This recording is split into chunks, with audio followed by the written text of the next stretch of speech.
1, 2, 2, 3. That's pretty good. Great. Yeah. Hello and welcome. Welcome back to the Long Day's Journey into Film podcast. How do I start this? Oh, yeah. I'm Russ. Here's my co-host. Andy here. And 3 special guests. So who are our special guests today? Who wants to go first? We have to introduce ourselves. All right. Yes. I'm Cordial, as I am known on the Movies and More Discord. You can also call me Alex. Yeah, but I'm a huge I finally know how to Alien pronounce your fan. name. I finally know how to pronounce Alex? your name. Yeah, cool. Great. Good job, dude. No, I'm kidding. But no, I'm very happy to be here. I am so excited to talk about Alien and aliens. Yes. Arthur, I've been here a couple times before. Hell yeah. And I've been around a little bit. But yeah. I've been trying to get you back on the podcast for like fucking since the Blade Runner 2049 episode, because that's actually still our most listened to episode. So, hell yeah. It's a banger of an episode. Yeah, I'm gonna force you to come on every episode now, just so we get high ratings. I mean, if the recordings are this sparse, I could do that. You can show up every 6 months and just like double our audience. Interesting. 2049. That was the moneymaker, huh? Yeah. Huh. Oh yeah, I'm Nikki, and I'm also from Movies and More. And yeah, thanks for having me here. Yeah, it's good to have you on. Yeah, I've wanted you to come on for a while. It just seemed fun, and you're a big fan of these movies. So I didn't introduce movies yet. We're gonna be talking about this is kind of a weird intro, but fuck it. We're gonna be talking about Alien and Aliens from 1979 and 1986. So if you haven't seen them, it will be a spoiler discussion for both of them. So maybe go watch it, because I'm pretty sure all of us would recommend it. Or not, if you don't care about spoilers, and maybe it will interest you. Okay. So... We can say this right off the bat, right? Speaking of spoilers, somebody said in the Discord, what is the movie that you most wish you could watch again for the first time? And to me, Alien is so that movie, because this is a movie that is spoiled for literally everyone. Literally nobody goes into this movie not knowing something about it. No one goes in not knowing that Ripley is the hero, or that John Hurt has an alien burst out of his stomach. And it's like, these are huge plot twists, These are things that people had no fucking idea were going to happen. Yeah, it's like so iconic, like so much, like the chestburster scene is like such an iconic thing.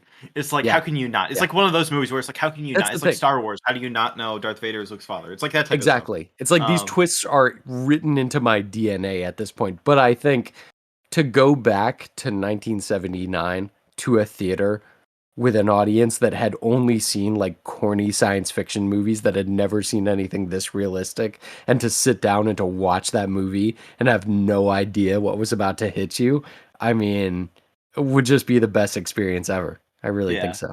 Yeah. That question from Hadley, we'll actually answer that at the end of the podcast. We can, sure, but Alien is my answer. No question. Okay. Yeah.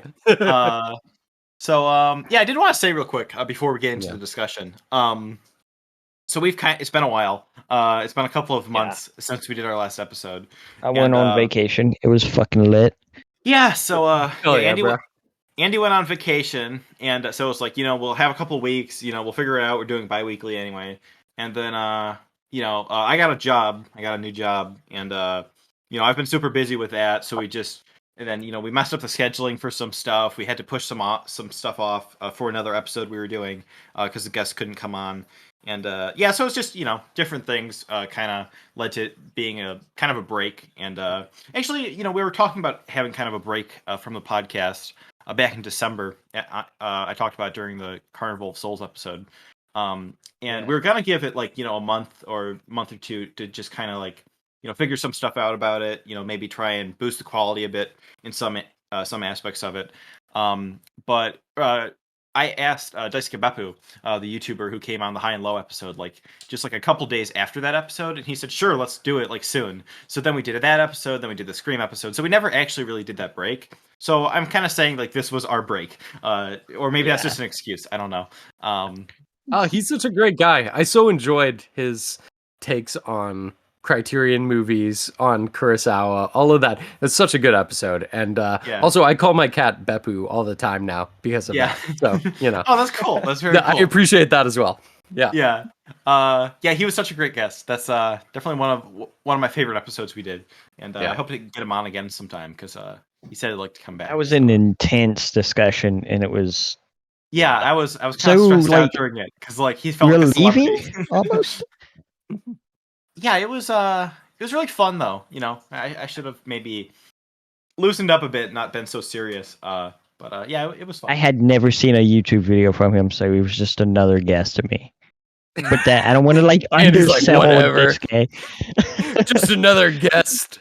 He's like literally like one of my favorite YouTubers. He's like the Fantano of Criterion. Yeah, basically, but it's like he's like one of my just another stranger blowing through my podcast. Not like I give a fuck. Like he was like actually like he's like one of the reasons I started the podcast, so I was super nervous.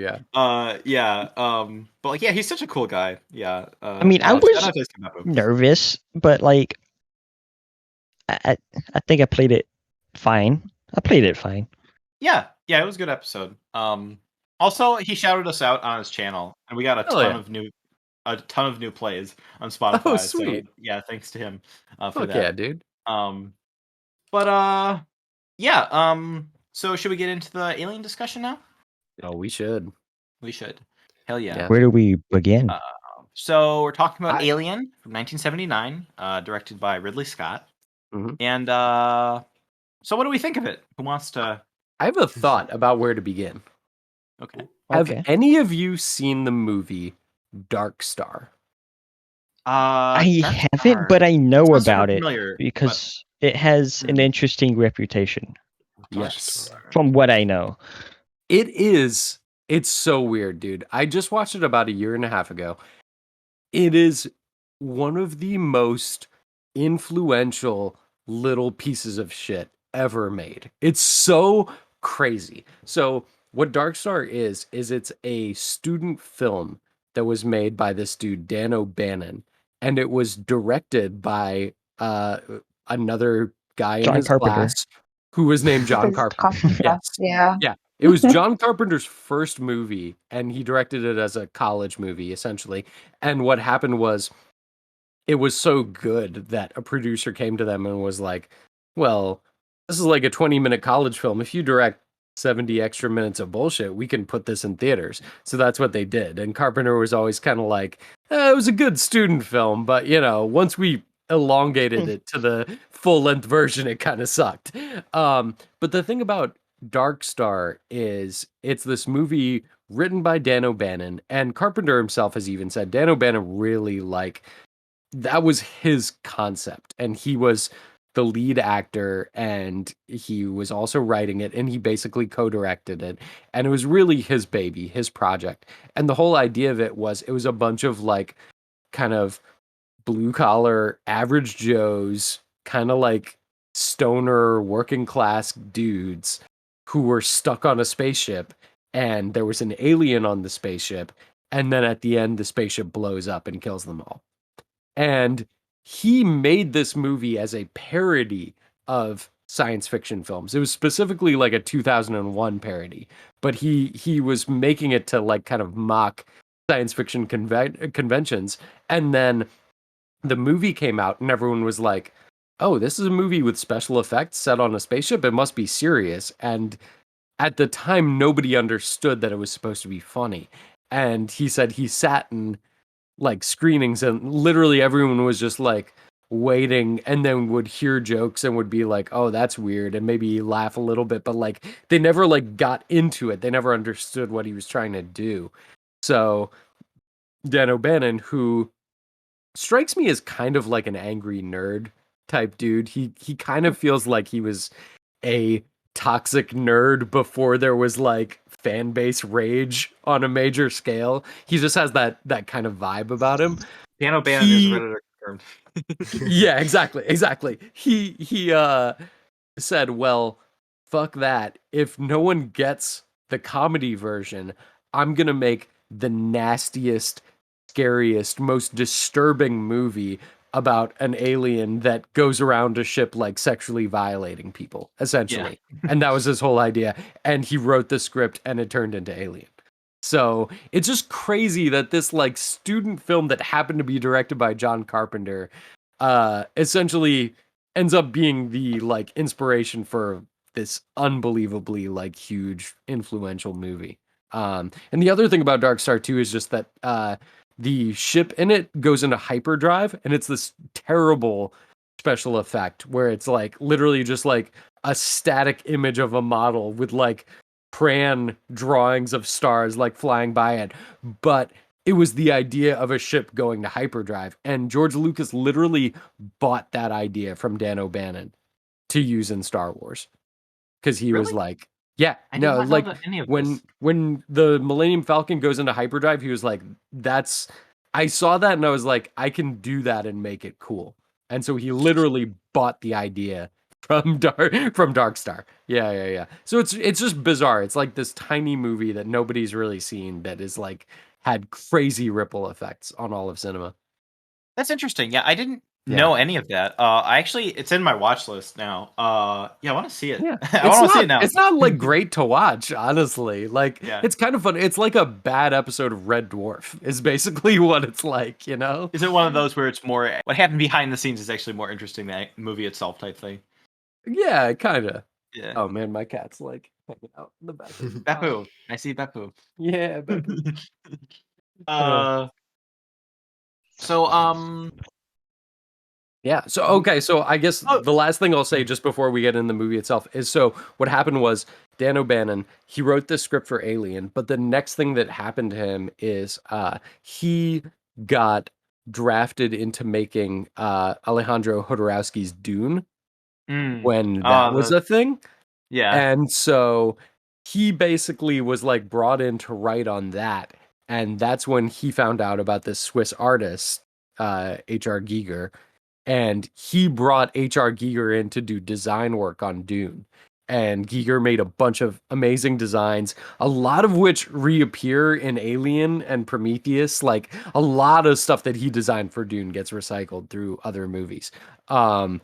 But yeah, so he's the guy who brought him on, and then O'Bannon and Giger kind of had this friendship. And so eventually, when Ridley Scott got brought onto the movie, O'Bannon was like, you should have Giger do all your design work. And that's how that happened. Yeah. Yeah, I didn't really look into any behind the scenes stuff, so I should maybe Well, be a don't bit worry, more. I got all that. It's all good. Okay.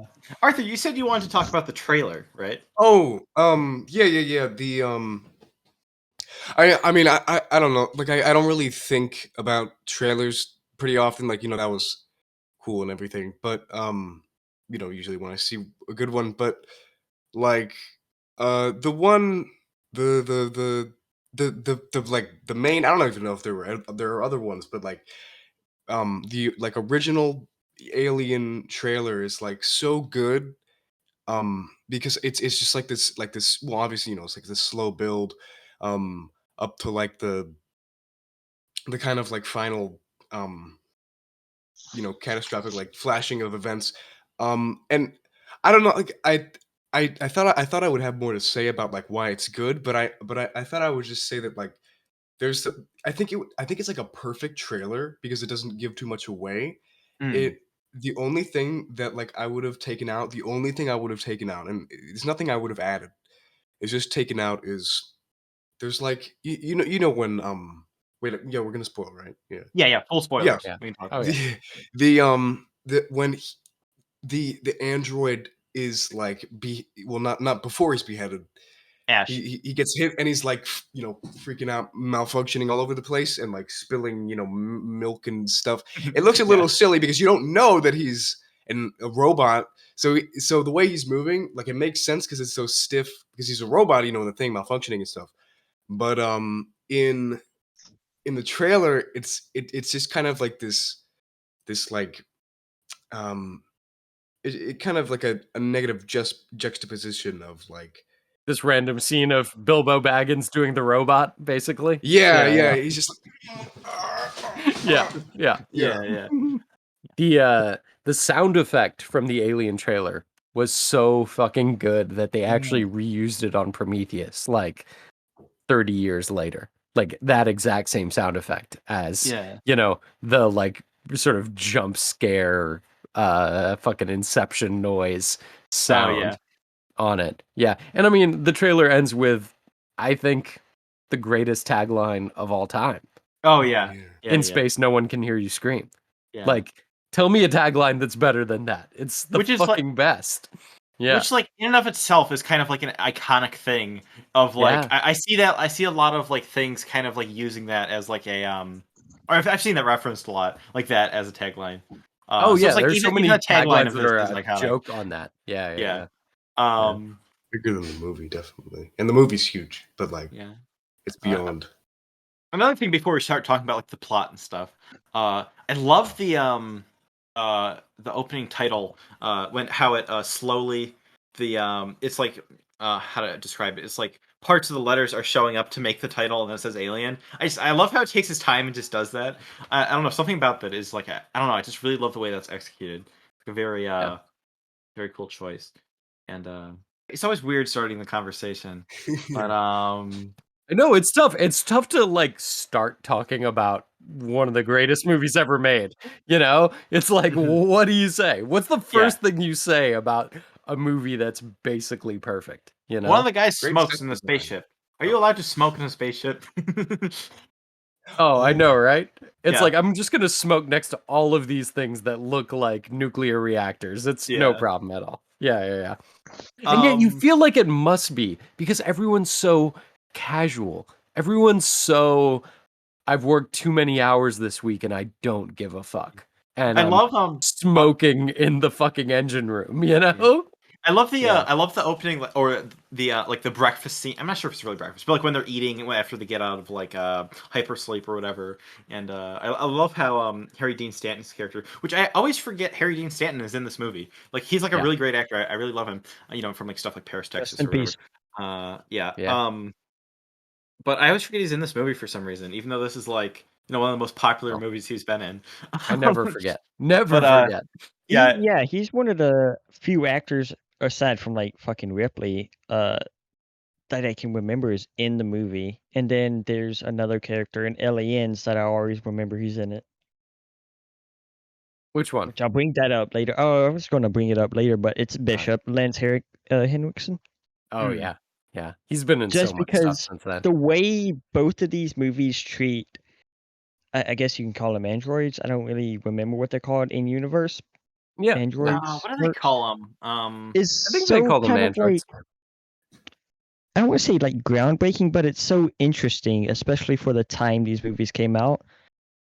And then you got Blade Runner, which also kind of addresses similar themes, but not. I mean, Blade Runner addresses it more directly. I have some stuff to say about like the androids and stuff. And like how but it no, the ties into breakfast Blade Runner, scene, dude.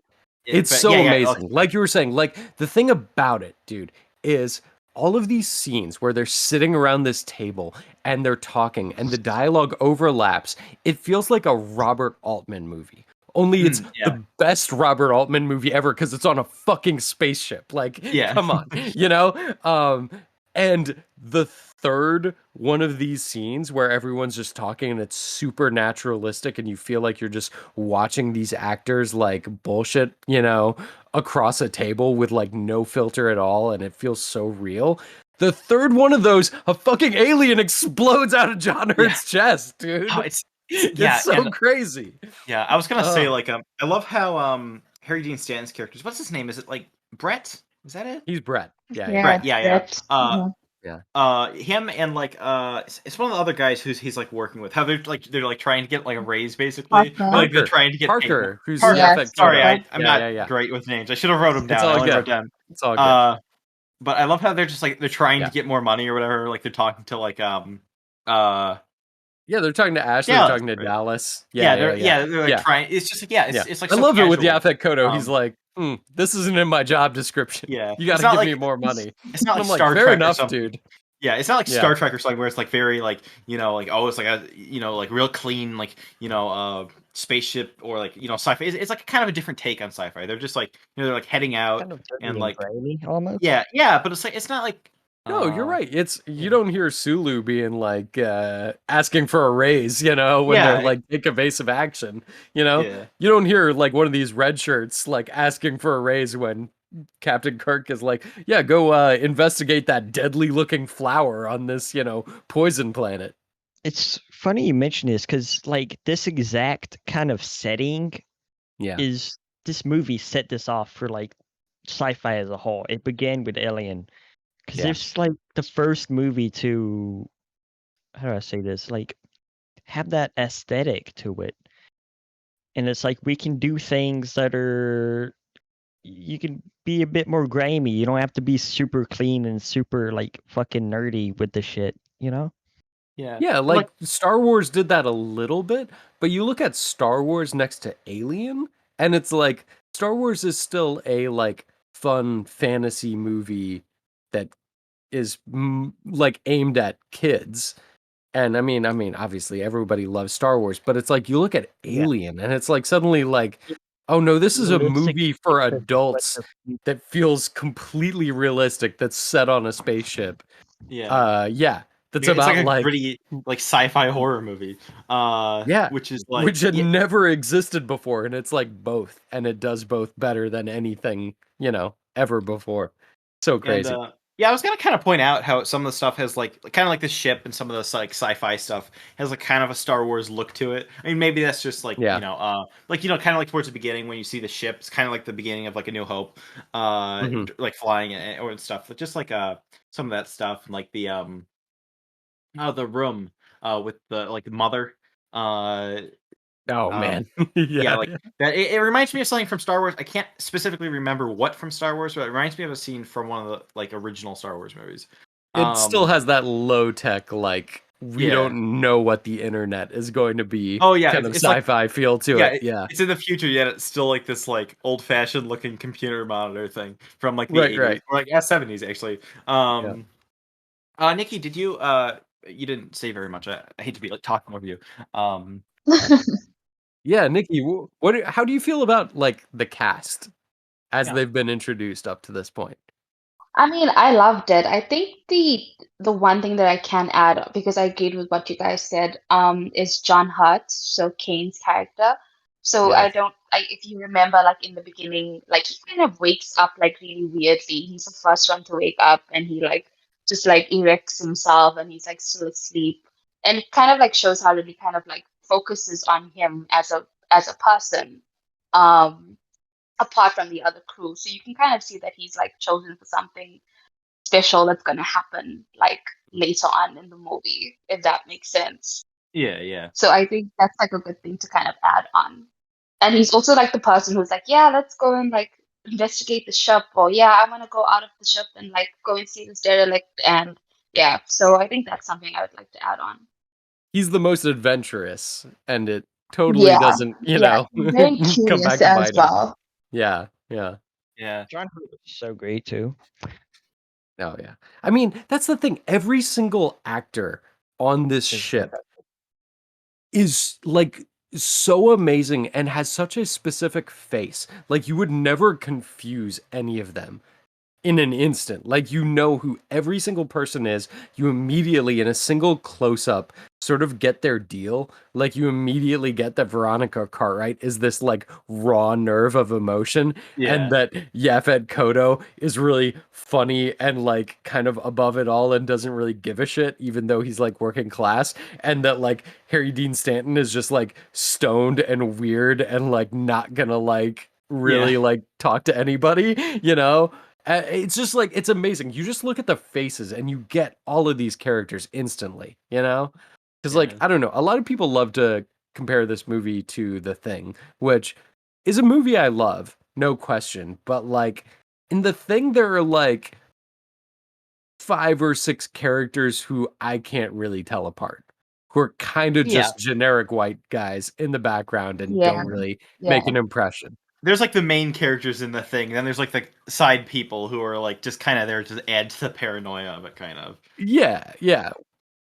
So we haven't really like jumped into the meat of it yet, or of the movie. The next part that we would be getting into is probably like one of my favorite sci-fi moments ever, or just in fucking general film, and it's when they pick up this derelict fucking signal from nowhere that's just going off for some reason, and it leads him to this weird fucking alien planet with a giant fucking ship on it.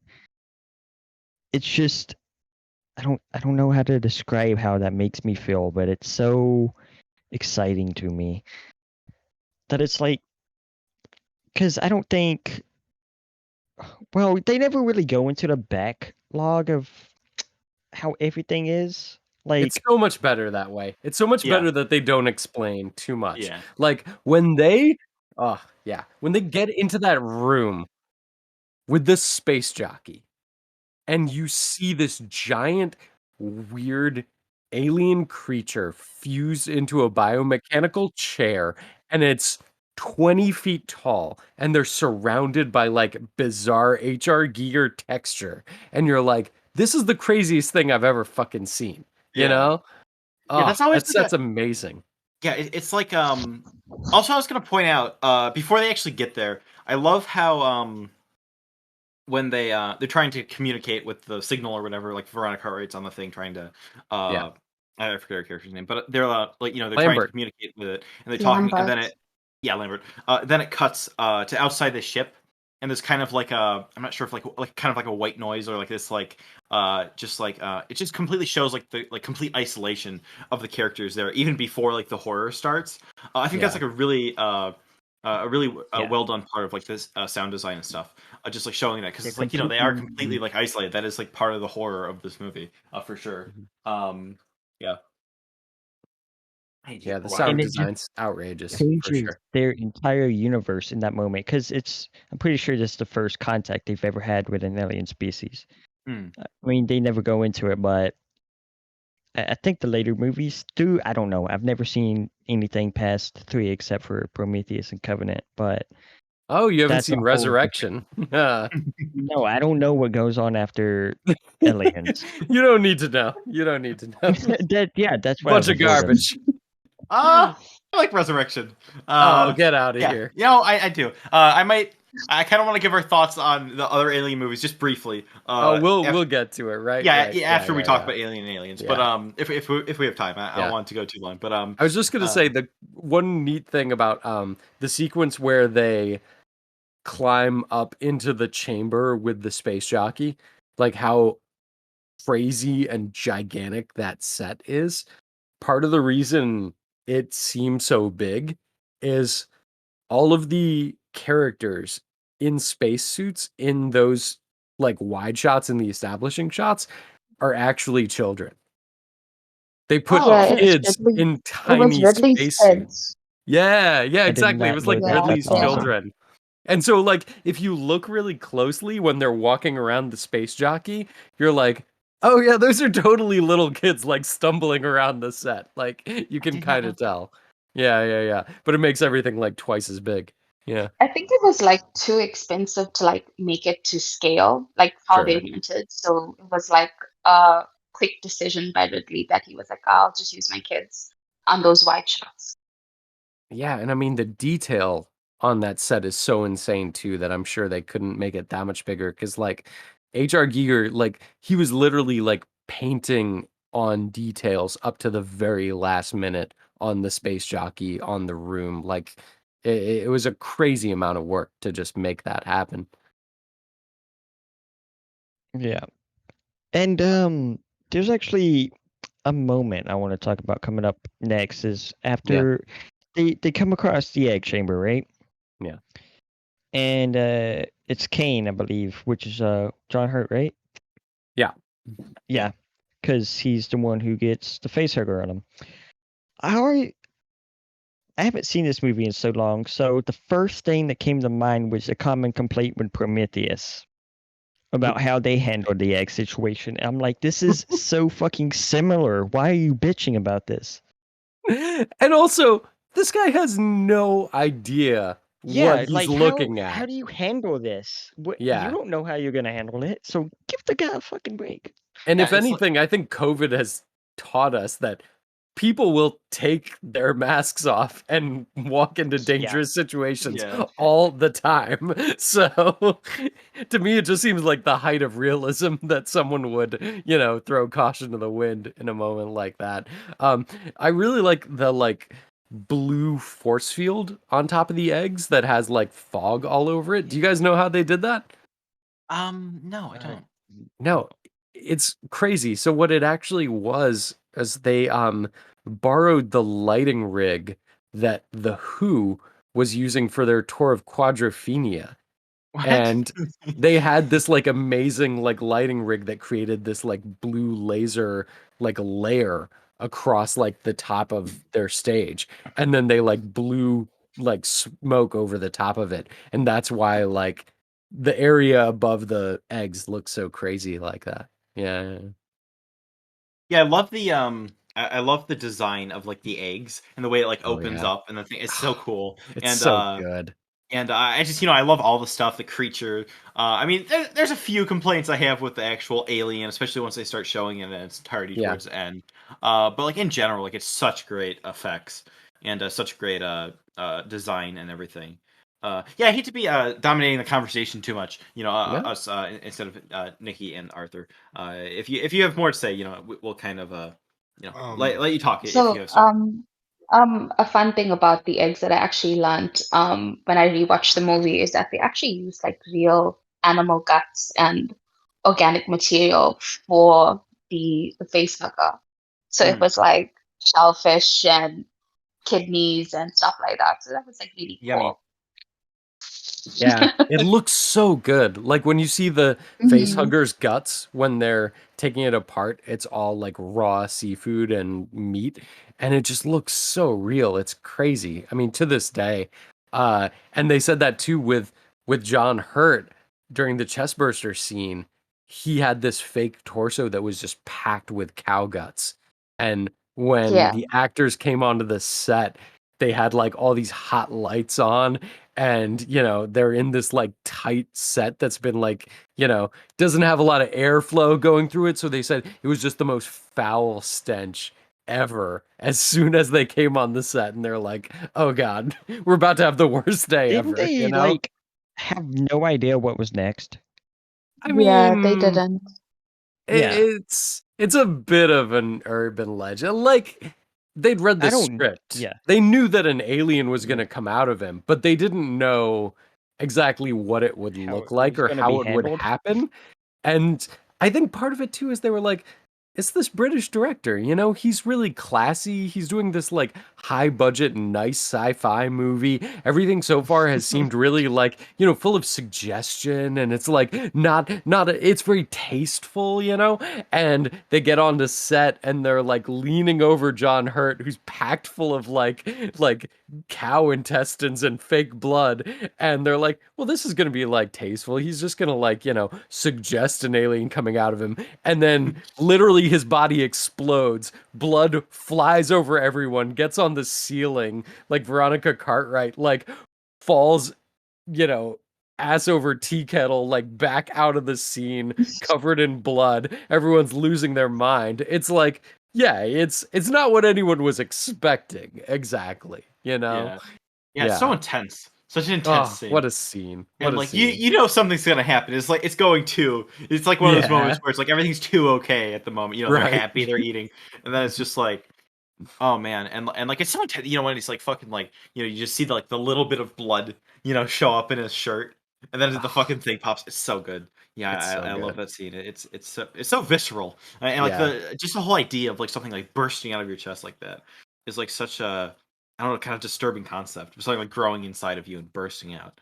Yeah, it's a male pregnancy is the whole idea, and the Yeah. whole idea of the alien is that it's like this creature that, violates you in any number of ways, and it's so much more disturbing even than just being murdered, really, because you're like trapped in the life cycle of this organism you don't understand. Yeah. Yeah, yeah. But yeah, they said too with the chest bursting, like the first time they tried it, it didn't actually work. And so everyone was like, oh, okay, it's no big deal. And so like all the actors like leaned in closer and then they did another take like right after. And so it was like even worse for them, you know, because they just weren't expecting it to be that bloody and crazy. Oh, I know this is bad timing, but I think I actually gotta drop out early. Oh. Yeah. Oh man. Dude, just give us your final thoughts, like on the movie itself. Yeah, man. Best, just like, I mean, okay, art style isn't the right word, but like visually, like probably my favorite visual style ever. I think like obviously the dated technology, but they're like trying to make it futuristic, not really knowing, like you said, like what was to come is very like it's just gives it kind of its own like its own look with like the like long Aesthetic. colorblind. Yeah, aesthetic. Yeah, it's so tactile, the 80s future in future, this. and Yeah. then combined with like the kind of like sexual horror, and I don't know, I think it's just one of the best like art, like it completely like visually. I'm a very visual person. I think it's like one of like the most beautiful films in a very, maybe not traditionally beautiful way, but yeah. It does have great cinematography, that's for sure. Oh yeah. Anyway, Yeah. all right, I'll go. Okay, it was great having you on. I wish you could have stayed longer. But I vow to get you back on at some point. Yeah. You must. Maybe if we ever talk about Labyrinth or something. Maybe. Yeah, maybe. But yeah. I couldn't agree with him more though. It's one of the most beautiful movies ever made. I mean, my hot take is that the scene where Harry Dean Stanton goes into the bowels of the ship looking for the cat and ends up going into that room filled with hanging chains and water dripping that looks like, I don't know, like, Pinhead's Something out of condo. Hellraiser. Yeah, exactly. I was gonna point out, it felt like something from a Hellraiser movie. It does, and yet it also looks like 100 times better than anything a Hellraiser movie could have. Honestly, it looks like Pinhead's apartment, and he goes into this place and gets killed by the alien. I think that whole sequence of shots is the best looking sequence in any movie ever. It's so good. The lighting is unbelievable. I mean, it's just one of the best looking movies ever. But that scene to me is like the height of it, honestly. Yeah. Yeah. Yeah, that is a good scene. I love how the cat is just kind of watching, like, bruh. Yeah. Oh yeah. That stupid cat. That stupid cat is like, it killed Harry Dean Stanton. What the fuck? Or it didn't kill him, but that is one thing I actually don't really like about this movie. I don't like the cat jump scares. It's like it's just become such a trope at this point. It's become such a trope of like, oh, and then there's like, a cat jumps out of the cupboard or something stupid. It's like a minor complaint. It's not like I wouldn't take points off for it. I love Jones because I just find it very amusing that a cat is one of the only fucking survivors of this attack. Yeah. The cat is able to elude the alien. Yeah, that's why it's amusing.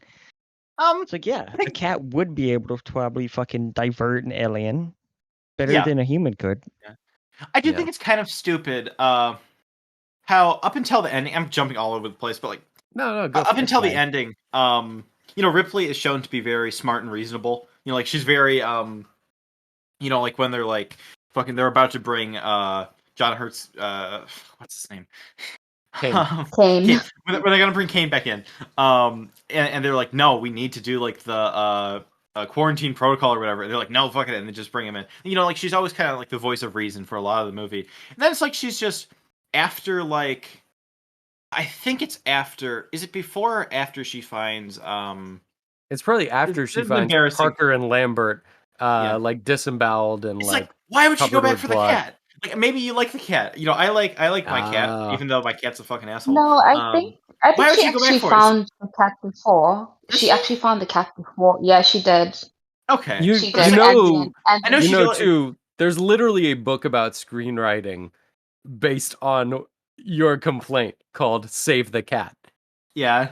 You've heard of this book, right? Save the Cat? I haven't. No. What? Okay, so it's like literally the book that everyone has to read if they're getting into screenwriting, and it's the idea of like what makes a character sympathetic. And the guy's whole idea is like the reason Ripley is sympathetic is because in the middle of all this shit, she goes back to save her cat. You know? Okay. And I've never heard of this. What the fuck? no, it's like it's honestly the most like probably famous screenwriting book ever. But it's I don't know much like about screenwriting, to be no, honest. it's all good. But like I I don't know. I think that take is a little simplistic, you know? I mean, I think yeah, she wants to save her cat, but she's also just a person who like she's very like goal oriented and she's moving toward like particular things to accomplish them at every stage. Um so I don't think it's so much just like, oh man, she would like totally lose her mind if she didn't have her precious cat with her. She's Yeah. like, no, I have to like set the ship to blow up, then I have to go get my cat, and then I have to put the cat on the shuttle, and then we got to get out of here. You know, it's like Yeah, very systematic yeah. with I her. guess that makes sense. Yeah. It's just more of the cat jump scares I don't like. I just feel like it's Yeah. unnecessary. I love a jump scare. But yeah, Yeah. like the ending's incredible. It's so fucking good. There's so much amazing like handheld photography in the second part because it's like early on everything's so wide and the camera like glides through the spaceship in such a like a stately way, and then like the camera sort of closes in on the characters and it gets more handheld. I Yeah, to love the so point much. where it's like Yeah. the like POV Ripley and it's like the fucking shaking. Oh, Yeah. I love Oh, that. Oh yeah. yeah, And it's so like great. Ridley Scott basically like operated the camera anytime it was handheld. Like he operated a lot of this movie, which is unusual for a director. Like directors do not usually take the camera and shoot stuff. That's Yeah. not their lane. But you know, he just had such a strong hand in the whole thing visually, I think. Yeah, it's funny because like I don't know, you guys please like talk about this, but like Ridley Scott overall not one of my favorite directors. So it's Yeah. kind of funny that he made my favorite movie of all time because I look at his career overall and I'm like, the dude misses a lot more than he hits. And to me, he's kind of the like perfect example of a director who doesn't write, like a director who doesn't generate his own ideas. So it's like if he doesn't have a good script, like he's fucked, you know? Yeah. And I would say it's like yeah. I there's some Ridley Scott movies that I love, like I love Yeah. Blade Runner. It's one of my favorite Yeah. films ever. But like I would never watch a movie and be like, "Oh, look, it's Ridley Scott. I'm watching this." It's like he's not one of those directors that like I would watch a movie because he's attached to it. You're not like, "Oh my god, Black Rain." It's like part of the whole like narrative of his auteur cinema. It's like, no, it's just the like kind of shitty script he got and he was like, "Oh, Michael Douglas will be in it, cool." You know, and it's like not good. Yeah. I mean, the thing for me too is like in Alien, people talk about how he was so meticulous, like he would shoot like for a long time until he really got what he wanted. And these days, everyone says Ridley Scott, he does 2 takes and he's done. He shows up, he's like, I know what I need to shoot. I'll shoot it in 2 takes. I'm hiring professional actors. If you guys don't get it in 2 takes, well, fuck you. It's your fault. And he basically just like, you know, does it sort of Clint Eastwood style where he's just rushing through the production. And I get it. I mean, the dude's pushing 90 and I'm sure he has like 15 more movies he wants to make, you know? He's almost 90. Yeah, he's fucking old, man. And he's like got so many movies in pre-production, you know? And I feel like he just doesn't have that kind of meticulous, like super designed perspective anymore that are what made Alien and Blade Runner so special, you know? Yeah. Yeah. Let's see. Yeah, Nikki, do you have more to say? Or obviously I have more to say about the film, but like, do you just what about Sigourney Weaver? Y'all have thoughts about her? I think she's really good at it. Yeah. You agree? I don't really have any bigger thoughts, I guess. I can't think of the word I want to use, but What about you, Nick? I mean, Any thoughts about Sigourney?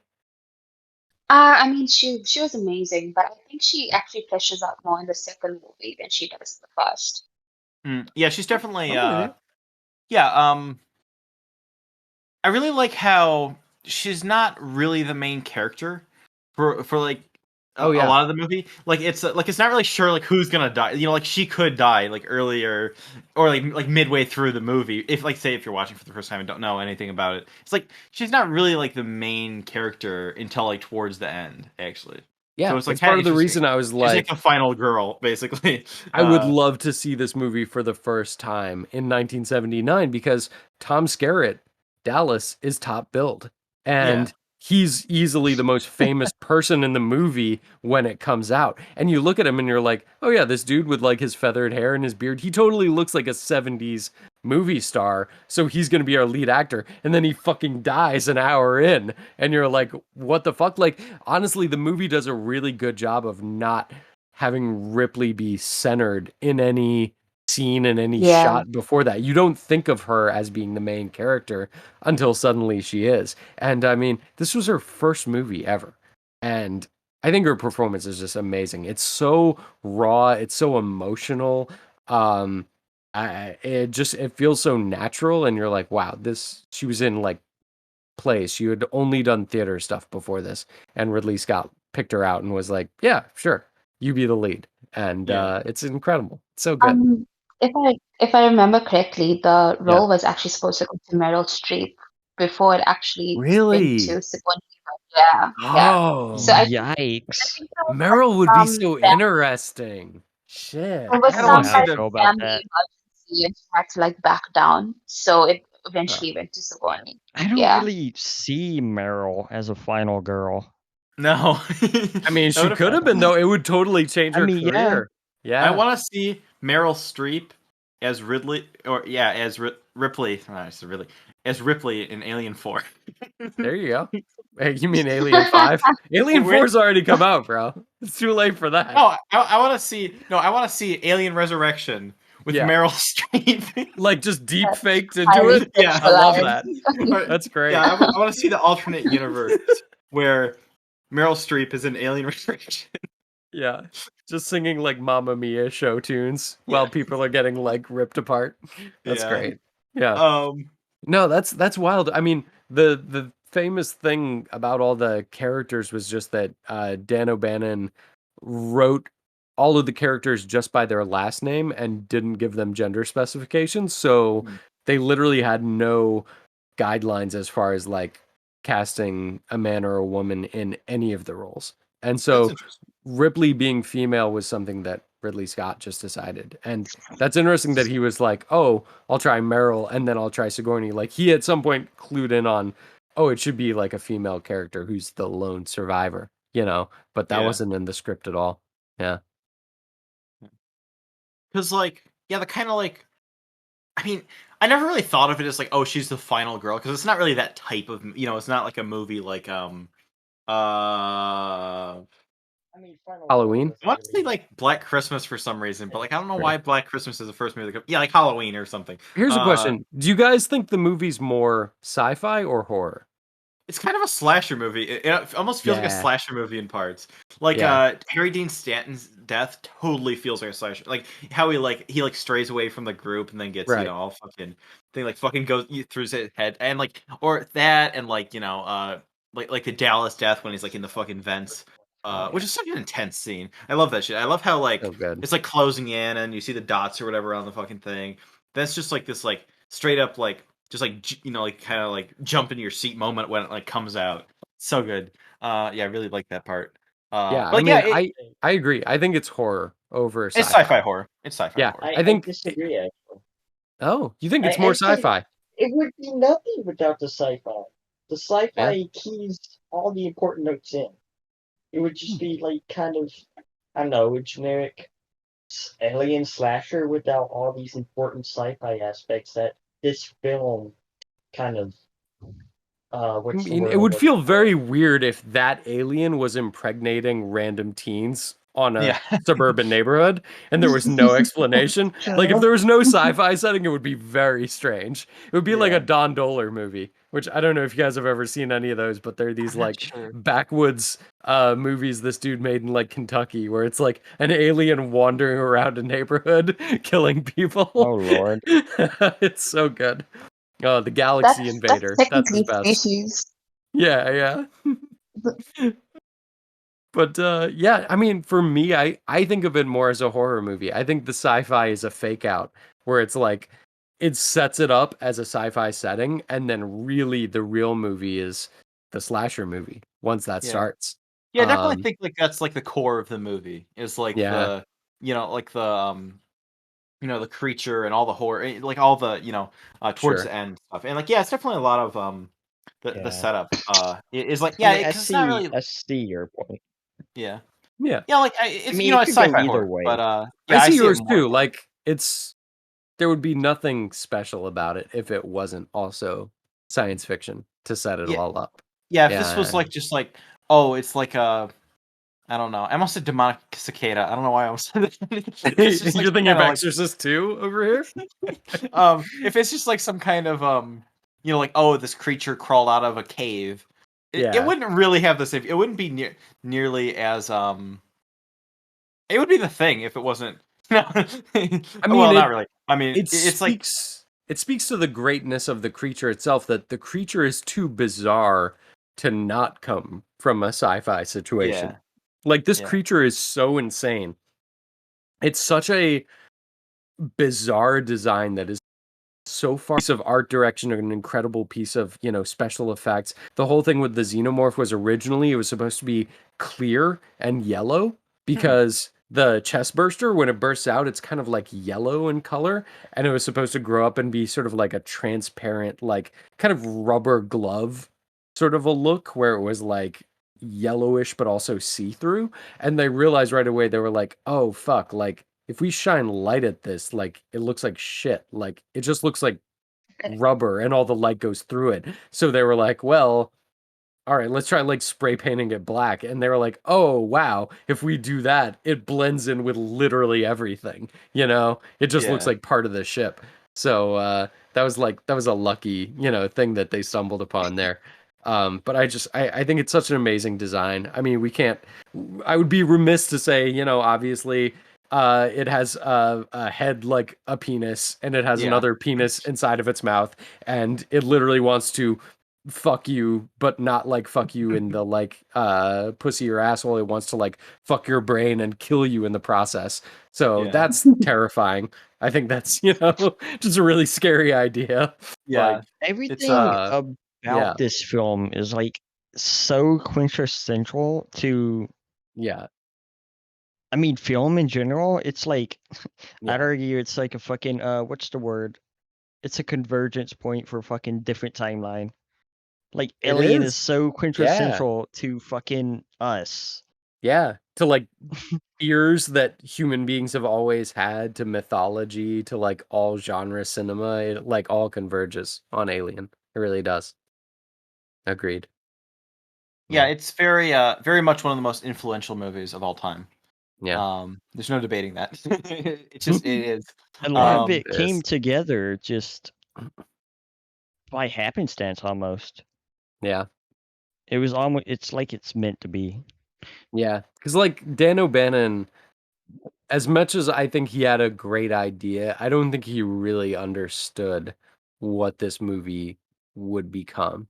And I think it was the perfect combination of him, H.R. Giger, Ridley Scott, and then the entire cast, like somehow stumbling into this thing and being like, oh no, we can make this great. We don't have to settle for making a B movie. We can just make this better and better. And it just became this like masterpiece. Yeah. yeah. So Um, it's a really special movie. It's my favorite movie of all time. I'm oh, like that's so cool. happy to I talk didn't about know it. that actually. I didn't know that was your Yeah, favorite no, movie. it's my number one for sure. I'm glad that I invited you to come on. Kind of a last minute. I didn't. That Yeah, I muscled my way onto this yeah. shit by being annoying. Yeah, no, I appreciate it, man, because I love talking about this movie. I really Yeah. do. One element of it I was gonna bring up Yeah.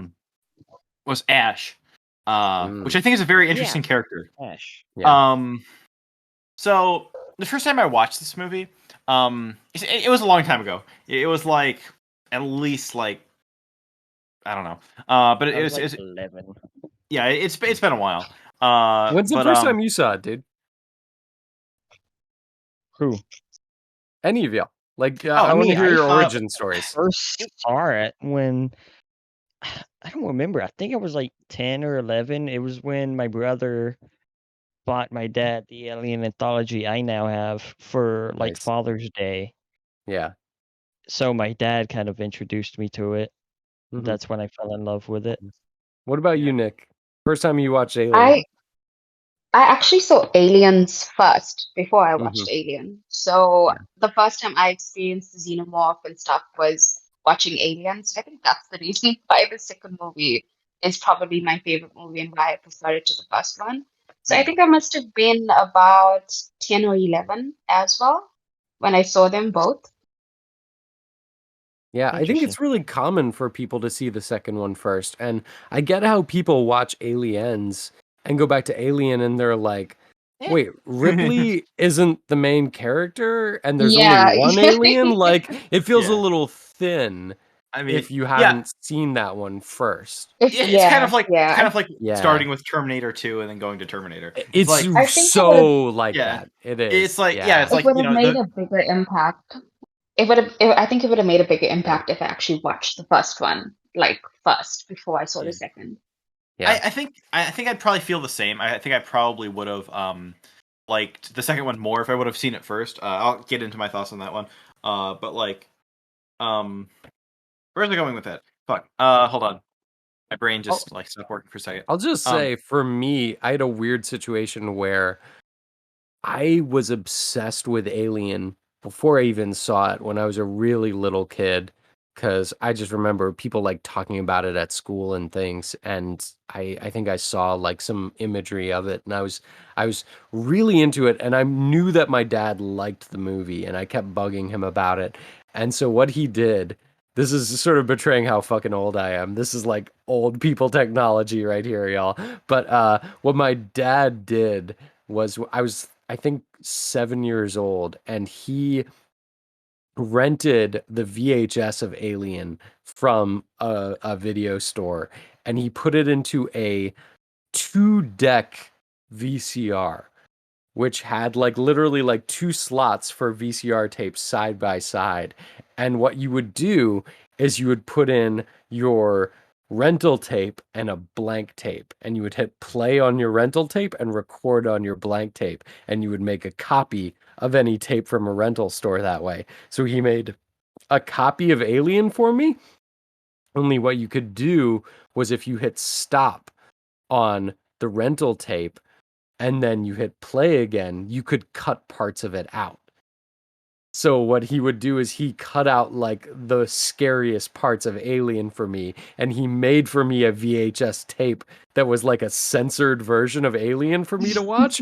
Only it was like it was even scarier than watching it on TV, because on TV you would have like maybe a shot censored or like a bit of like profanity. But with this version of the Alien that he made for me, it would be like build up to something really scary and everyone would be freaking out. And then suddenly the tape would jump 5 minutes ahead. And I would just be like, oh God, what happened? Like clearly a bunch of terrible stuff happened and I have no idea. And so it made the movie even scarier for me. And I watched that a bunch before I saw it like uncut when I was, I don't know, probably like 10 or 11. And again, was like terrified by it, but loved it so much. Um, and it's funny. And I think I had that same sort of arc that you guys are talking about where I loved it. And then I watched Aliens when I was a little older and I was like, you know, just like maybe a young teenager or whatever. And I was like, well, Aliens is the shit. This movie's so cool. It's so action packed. You know, Ripley's such an amazing character. She's such a badass. I love her so much. And so I got obsessed with that movie for a while. And I think then as I got older, I came back to Alien and was like, no, actually, this is the masterpiece for me. This is like perfect filmmaking. Whereas for me, Aliens is like pushing things forward in terms of like special effects and action and sci-fi for its time, but it doesn't have that like timeless quality that Alien does as much to me. So that's kind of where I land. Yeah, that's interesting. I want to see the Alex's dad's VHS cut of the movie now. I mean, it's not good. It's just like all of the best scenes are cut down to nothing. But you get the idea that something scary happened. It's a good sort of exercise in, is it scarier to know something bad happened but not see any of it, as opposed to even just getting like a censored version. Yeah. Yeah. My first experience with this movie, it was back before I really got into films. I was probably like 12 or 13. Yeah. I really didn't watch a lot of movies before that point, other than like Star Wars and Jurassic Park and like kids movies. Yeah. I've kind of talked about that before, but it's funny because I had this weird thing. I always had this morbid fascination with like what was in like horror movies, without actually watching the horror movies. I do this really weird thing. So I always used to go to the library, because I didn't really have internet till I was like I don't know, like 14, 15, something like that. So I'd always go to the library. Now I sound like this was like in the 90s or something, but like it wasn't. Like I You're always looking go at to the movies on a microfiche, Yeah. But I'd always go to the library and look up like the rate. They'd go to like I don't know, it's like Parents Guide. Oh yeah. About movies. I don't know why the fuck I did this, but I would look up like what's in like these horror movies, and one of them was Alien. And I remember reading like the violence gore section of it and being like describing the chestburster scene, and I was like really like like really had this morbid fascination of like I wanted to watch it, but like I never watched any of the other movies they did this with. And it was this one, just like I don't know, something about it. It looked like it kind of. I remember seeing like a trailer or something, and it kind of looked like Star Wars. And I love Star Wars just from like some of the like ships, some of the set design and stuff. Reminded me of Star Wars. So I really wanted to see it, and I had this really morbid fascination with seeing the chestburster scene because it's such an iconic scene. Then I got it out of the library and eventually watched it, and like I just remember thinking like it was gonna be super gory and like this like the goriest, most like fucked up movie ever or something for some reason. It was really stupid. And like I enjoyed it, but like I didn't love it. And then like I kind of liked it more as I rewatched it. I've seen it like I don't know 4 or 5 times. So it's not a movie I like watch all the time, but it's definitely one that I revisit every once in a while. But yeah, I was like 12 or 13. It seems like everyone was. It seems like a good age to watch Alien, I guess. Yeah, you gotta watch it when you're a little too young for it, and it can really scare you. It's a good one of those movies because it's not like anything so like. I mean, I'm sure if you showed this to a little kid, it could be like one of those like childhood trauma things. But like, it's not like so like disturbing and fucked up that it's like it really bad. But like, yeah, it's a good movie to watch when you're too young to watch it. I would rather have been exposed to Alien than fucking Child's Play as a kid, because I was exposed to fucking Child's Play as a kid. And I fucking was scared of dolls for a long time. I was gonna say, that's something where it's like a real life danger, where it's like any stuffed animal could stab me to death now. Yeah. My sister fucking loved dolls, so of course she loved Chucky. So it was always a fucking thing. And I was still afraid of him till I was like a fucking preteen. It's when I finally got over it and discovered Puppet Master, but that's a whole different story. That was your healing experience, was watching Puppet Master. I fucking love Puppet Master, but yeah. Nikki, do you have any more just to say about some of the other stuff we were talking about Alien, just in general? Not really, but it would be a sin if I don't mention Alien Isolation, the game. I feel like if I have that. I played a few levels of it. It's great. Yeah, just play it. It's really immersive, and you kind of like get put in the same position that Ripley was in the first movie. So yeah, if anyone hasn't played it, I'd say definitely try it out. So scary. Yeah, I heard horror games scare me so much more than movies ever could. It's hard for me. I own a fucking fuck ton of horror games that I'm just like too scared to touch. Because for some reason, I guess, putting myself in the position of said character scares me more than just watching it on the TV. Yeah, I'm not really much of a gamer at all. I'm but actually like, there's some games that like interesting horror games, like because I do hear like horror. Yeah, Oh, I sorry. hear horror movie fans say like, yeah, there are horror games that scare me way more than any horror movie could. So there's definitely some horror games I want to play. Yeah. I want You to play guys Manhunt. Manhunt looks fun. Did you guys play PT, aka Silent I Hills? did not, but I was kind I of watched it. obsessed I with watched watching it. people play it when it Yeah. came out. That's 'Cause the I scariest thing I've ever played. And it's not even finished. It's like a demo. But that's yeah. I the mean, legendary demo. oh, one of the scariest things I've ever witnessed, movie or game, easily. Yeah. Huh. Back There to is a kind Aliens. of a gaming Oh, aspect sorry. that relates to aliens that I could get to because there's. Yeah. I didn't realize that. I'll get to it when we get to aliens. I don't. We close on alien. Yeah. Yeah. Yeah. One thing I definitely want to talk about a little bit. Yeah. Was the character of Ash. In Alien, because I think it was right before we started talking about our first experiences with watching this movie. The first time I watched it, I really didn't like it at all. That it's like, oh, all of a sudden there's an android and he's like bad and he tries to kill Ripley by shoving a fucking magazine down her throat. Like I really didn't like that the first time I was watching it. It's like this is so out of left field. It's kind of like stupid. But then like my last rewatch of it, I thought, if you watch for little things throughout the movie, he's very sus. He's like there's That was so loud in my headphones. Oh my god. I agree. He is sus. He is very sus. There's there's some things like first off he's like one of the first people to say like we should go down to the planet. Yeah. And also opening the hatch when Ripley said like not to bring He works for the company. Absolutely. Yeah, and like also during this one thing man. I really noticed literally. I'm really glad I picked this up my last rewatch. During the chestburster scene, one of the guys, I forget who, he like grabs like a I don't know, like Yaphet Kotto grabs a knife. Yeah, and he's gonna attack it, and then he's like, don't touch it. Yeah, or like, and it seems like he's saying like, like don't touch it. It's like it's the alien. It can hurt you.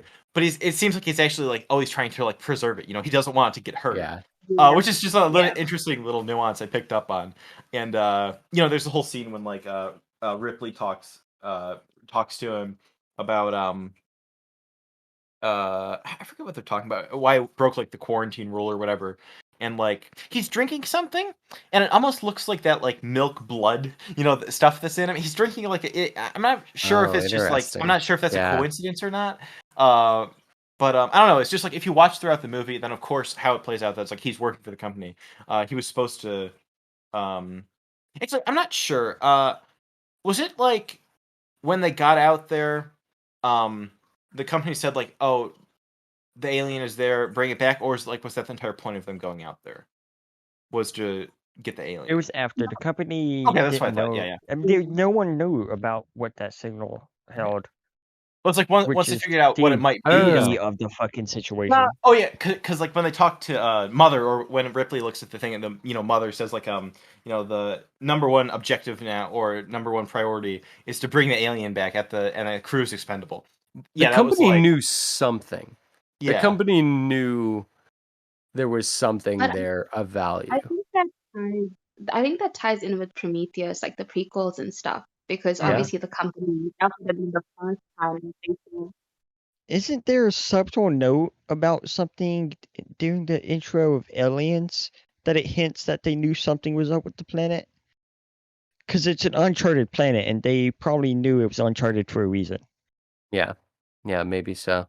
I mean, kind of like you were saying, dude, about Ash, where you're like, it's strange that he turns out to be an android, and the stuff that happens with him is so weird.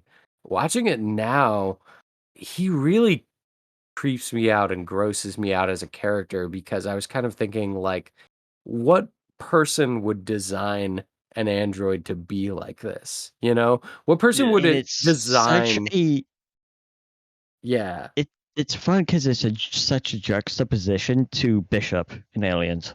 Yeah, but you think about this like kind of dumpy guy who's like not particularly good looking, but he's very much like a company man.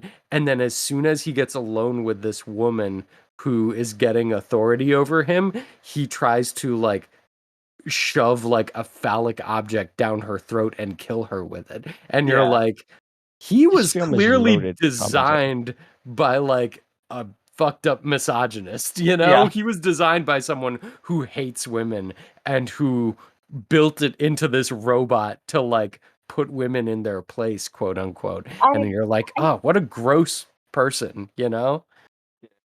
I was just under the assumption that he glitched out as a robot when he actually did that because she did slam him against the wall and he started and his bleeding. head. Yeah, and his but head there was is something like, in his head. There was something in his head at some point to be like, I should attack this woman because she's in charge now, you know? And there was something in his head like that if he got a screw loose, he would act in such a misogynist way. So to me, it's like there's something fucked up in his programming. I agree, it's like probably not on the surface, but it's like you knock one screw loose in this guy and he acts in a fucked up way, you know? I just think there's so much unanswered, and that's the beauty of the film. Yeah, I really love how there's so much. Yeah, a lot of stuff that lurks at the surface, but it's never really dwelled upon. Yeah, I love that the space jockey is a mystery. It really bums me out the way they explain the space jockey in Prometheus. I think it was so much cooler in Alien. I only saw it in theaters though, so I definitely need to catch up on Prometheus again. I've been meaning to rewatch it for years because I fucking hated Covenant. Covenant's so bad. Prometheus is interesting. I have a lot of problems with it though. Yeah. I just find it so weird that he tries to kill her by shoving a magazine down her throat. I mean, yeah, he's got problems with women, man. He's some kind of fucked up like misogynist. He really is. It's a weird way to kill someone. It is. It's such a. It's a way that you would never. I feel like a normal person wouldn't just jump to that. It seems fucked up in the very base of it. Calculated almost. I don't know. Yeah, like why a magazine? It's such a good scene because like all the horror up until that point, or all the everything's scary, all the threats are just coming from the alien, and then it's just all of a sudden it's like one of their own people is like trying to kill her. It's just like so out of nowhere, and like I said before, the first time I watched it, I didn't really like it, but now I really like that. I really love that scene. I mean, it's very loaded because like the magazine, it's porn. It's a pornographic magazine, and there's porn all over the wall behind him because it's somebody's bunk on the ship, who just has like porn everywhere. It's and Harry that's Dean the thing that he goes to. It's gotta be, right? It's gotta be Harry Dean Stanton. Yeah. But that's what he does. He picks up like this pornography and is like, I should shove this down her throat, because he's this weird repressed creep. Yeah, there's definitely maybe some. Oh, sorry. What? Sorry. I know I'm backtracking a bit, but I think the scariest scene for me would have been the scene with Dallas when he's in that tunnel. Remember? When he's venting. Yeah, and he's like closing everything off, and he's like trying. I think that would have been the most terrifying scene for me. The suspense is so good. Yeah. Yeah, it's like one of the best jump scares. It's so good. I mean, I feel like a lot of times jump scares are kind of said like, it's like a fake out, but it's like that's like a real jump scare. It's just like, it's so good. Yeah, no, it's a fucking alien. Yeah, and it got him. Yeah, it's like it's not a fake out at all. It's really scary for sure. Yeah, but so we should probably get to aliens, right? We should. I just have one more thing to say about Ash. Oh no! I love how when he gets decapitated or like his head's broken off. I love the effect. I love how it's executed with first it's a model, where you can clearly tell that it's like, or you see it like, moving and stuff, where it's clearly like, detached. Then there's like, you can kind of see the cut, but there's a cut, and then it's it's Ian Holmes' head, from beneath, or like, underneath, or however they did that effect. I don't know. I really love the way that's executed because it gives the effect that it's like, Ian Holmes' decapitated head there. And yeah, I really like that. And also, it's just kind of funny how like he has that little he says something like he admires the alien because of I forget what he says, because how pure it is or something, or like how it's and purity. It's pretty. yeah, and that feels like a Blade Runner moment almost. It feels like a moment of like this like other kind of I don't know. It just feels like something from like Blade Runner. How it just starts talking I about feel like with like Aliens has more of that though. yeah, maybe. I don't know. It does. It I feels like Ridley Scott's obsessions with like, you know, gods creating people and people creating Yeah. gods and like perfect forms of things like coming back to kill you. It's kind of Yeah. like Roy Batty's whole speech to like Yeah, Elder exactly. Tyrell before he kills him, where Mhm. you know he's like, you know, the candle that burns twice as bright burns half as long, and you, my son, have burned so very, very brightly. And then he fucking crushes his skull. You I know, love Blade Runner so much. yeah, Blade yeah. Runner. So it has that kind of feeling of like stepping into a space where you're trying to like mess with like the idea of perfection and how fucked up that'll actually be Yeah. for you. Playing God. Yeah, yeah. Which definitely a obsession of Ridley Scott's, you know, all through his career. Yeah. So do we have more to say about it, or should we kind of wrap it up, or wrap up the alien discussion and Yeah, you know, let's give wrap our up ratings early and stuff? because Yep. I have stuff to say on Aliens. Okay. Yep. Well, Yeah. first off, Pretty good. usually, Best movie ever. 10 out of yeah, 10. yeah. Number So one favorite movie of all time. That's all. Usually how we kind of do it is we say what negatives we have towards the movie. So like, what are some negatives you would say, if you have any? I don't really have any negatives, even though I wouldn't rate it like a 10 out of 10. I don't have any negatives. Okay. Rate it a 10 out of 10. It's fine. You can do it. It's okay. I like You're Aliens allowed. more though. I mean, it's pretty up there. It's in the top 3 of all time. But that's a whole nother debate. So I'm guessing you kind of see this as it being your favorite movie. You kind of see it as like a perfect movie, or do you have like something that bothers you about it, or like a little nitpick or something like that? I mean, it's got little visual flaws that are like, you know, I guess signs of the time, kind of. You know, but Yeah. I don't know. I mean, it's so well directed. It's so beautifully shot. It's so beautifully lit. I mean, beyond it just being my favorite movie, I don't really have complaints about it. Yeah, I think it's great. I mean, I guess the only thing I'll say is I have to shout out the actor who played the alien, whose name is I believe it's Balaji Badejo is his name. He's a Nigerian actor, but he was discovered in Soho in New York, just working in like a cafe, but he was a visual artist, and essentially he took the job just to like sort of pay so that he could like start up a studio of his own. But basically he had no acting experience at all. He had no, like ambitions to be an actor of any kind. He had no movement background, but he was almost 7 feet tall and he was incredibly slender.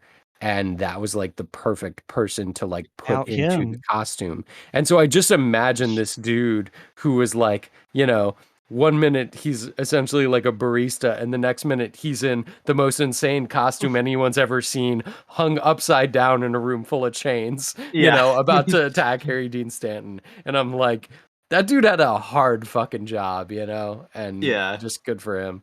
Yeah. What about you, Nikki? Do you have any particular problems with it, or?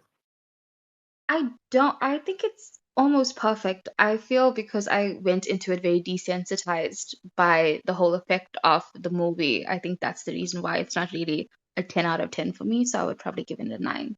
I wanted to go back on what I said. If I had any selfish complaints, it would be I need more of just the space jockey stuff. I just need more of that environment in my life. Just make a whole fucking movie out of that. It's the perfect tease, man. That's why you want more. They teased you with it. But you don't really want to find out that they're like, goopy, like normal looking human people who just like fucked up and created a virus that killed them all. Yeah.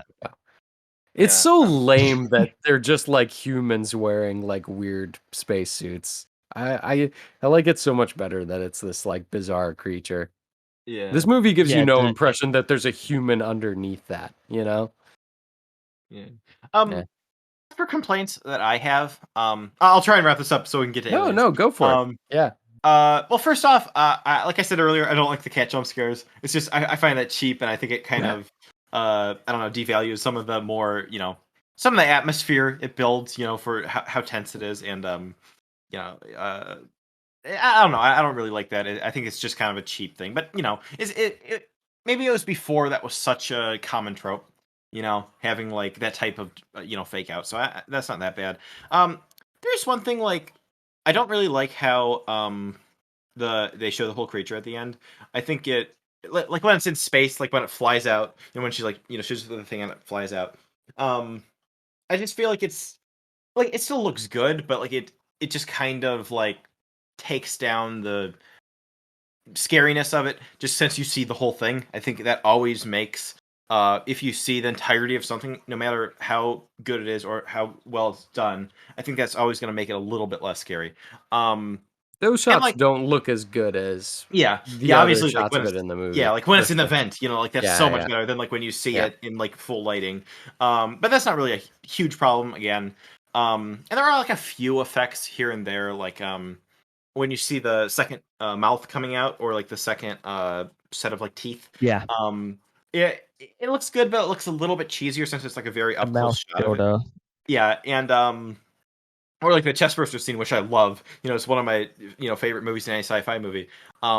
Like the little one comes up and it like makes a noise, and like it looks like it has like a grill in its teeth. It does. It has like metal teeth. Yeah. I think when it comes up out of John Hurt's chest, though, it looks so good. Yeah. Like my mind's kind of blown by that first shot where it like comes up out of his like viscera.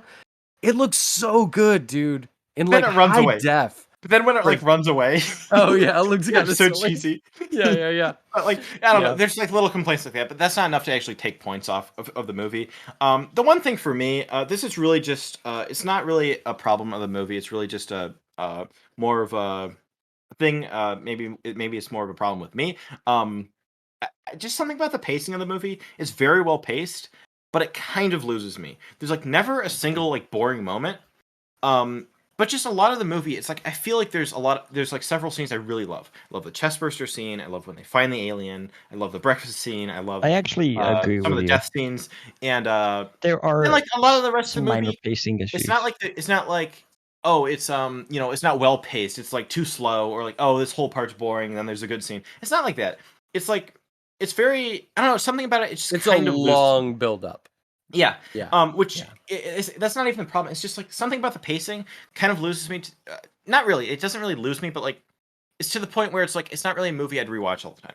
It's like it's a movie I really enjoy, but it's not really a movie that I would rewatch a lot. And it's just like something about it, something about the pacing. I can't even really explain what it is. Maybe it's just a me problem that it's like this specific type of pacing, but it's like that's really the only thing. I get you.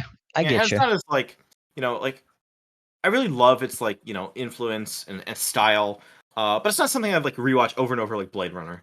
Like that's just I don't know. Even though I've seen it like 5 times, like it's just not something that's I'd go Blade back Runner to. is such a good comfort film. Yeah, it really is. Yeah, I really appreciate this movie, but it's not something that I really love. Even though I do kind of love it, I don't know. It's not as like. There's like other movies like something like Blade Runner from Ridley Scott and like that type of like gritty sci-fi. It's just something I enjoy more. But like, that's fair. Couldn't disagree more. I've seen it dozens of times. Yeah. And I kind of like how something like Blade Runner it's more of like the sci-fi is like a vehicle kind of for the like central theme about like humanity or whatever, that type of stuff. It's also a detective movie, which is great. Yeah. I love detective movies, especially when they're pretending to be other kinds of movies. Yeah. Anyway, 8 out of 10. I would give Blade Runner, or I would give Alien an 8 out of 10. 8 out of 10. What are you saving those 2 points for, bro? Come on. It's a very solid movie. It's my rating for like a movie that I think is very solid and I very much appreciate it, but it's not something that I love. That's fair. Yeah, it's like also, what's your favorite scene from it? That's another thing. Mine is probably the Ash scene or the chestburster scene. Those are just I love those 2 I've parts talked so much. about it like 3 times already. It's the space jockey shit. Yeah. Okay. What about you, Nick? It would be the scene with Dallas in the wormhole. Oh, like yeah. that's my favorite scene. Yeah. Yeah. And Alex? I mean, I'm a bad person to ask. It's my favorite movie of all time. It's an easy 10 out of 10. I'd say it's one of the 5 best movies ever made, just on an objective level. Like, I put it up there with, like, Persona, Stalker, Silence of the Lambs. Like, I mean, literally just, like, you know, movies there I'm, like, as perfect gets. For me. And it's like I could quibble with a shot here and there where I'm like the 70s special effects are showing their age, or like it's kind of silly that the captain talks to one CRT screen in the middle of a room full of Christmas lights and that's the ship's computer. But like, you know, setting that aside, it's insane how good this movie is, how fucking hard it goes. And yeah, it's just my favorite movie ever. So that's it. And you give it like, I don't know, like what, 6 out of 10? You know, it's Yeah, okay. like maybe 5, 6 out of 10, you know, 3.5 stars. Yeah. I'm like, do I give it the orange heart on Letterboxd? I don't know, borderline. Yeah, does it go in the top 4 on Letterboxd? Maybe not. I don't know. No, it's a permanent resident on my top films. That's okay. So I guess we could just introduce aliens now. So there's aliens. Ripley Yeah. saved. This is I don't remember how many years later. I probably should. 80 years, right? Like it's like 80 or something, whatever. It's a long fucking time after Alien. And we finally get a peek a bit at the world that they're living in, and it's how corporate focused it all is. It's very interesting to see, and it puts a bit more perspective onto Ash's motives in hindsight when you're looking at how and then I don't remember his name, the fucking guy who talks to Ripley. Paul Reiser? Yeah, Paul. Yeah. I remember Paul Reiser, who's in Stranger Things, by the way. I didn't realize till I fucking looked him up on IMDb. Anyways. Oh, Paul Reiser's a big star, man. Come on. He was in Mad About You, a sitcom that was canceled before you were born. So, get it right. Anyway. I'm kidding. Yeah. He's also in Whiplash. He's really good in Whiplash. I have not seen Whiplash. What, anyways, bro? Paul Reiser Oh, and crazy. You should, dude, watch Whiplash. It's so good. I mean, okay, so Paul Reiser, and all he's really telling her is just fucking. It's all like, I won't say corporatized speech, but it's all corporate focused. It's all Paul Reiser. They're talking some corporate it's shit. a movie about Paul Reiser. he leads this movie, okay? Yeah. And it's revealed to Ripley that they fucking, for some reason, well, they didn't know, or did they, built a colony on the fucking planet with the space jockey. Quote unquote, unknowingly, you know. And shit hits the fan. So that's the fucking premise of the movie. So it presents his. I'm like talking about the whole fucking movie. I prefer this over Alien. But I mean, most people who are listening have seen Aliens, right? Yeah, they know. They know what's going on. They should have. Yeah, except for Arthur. I'm not he's trying to summarize it, but he's seen Alien. Like, that's so wild. Yeah. I'm not trying to summarize it, but like, there's so many interesting aspects about this movie that, like, I just prefer the world building and everything of Aliens over Alien. Yeah, I don't know if any of you have anything to add to that. Nikki, so I know you're very fond of this movie. So what are some like preliminary thoughts on it before we really get into like the plot stuff and different things.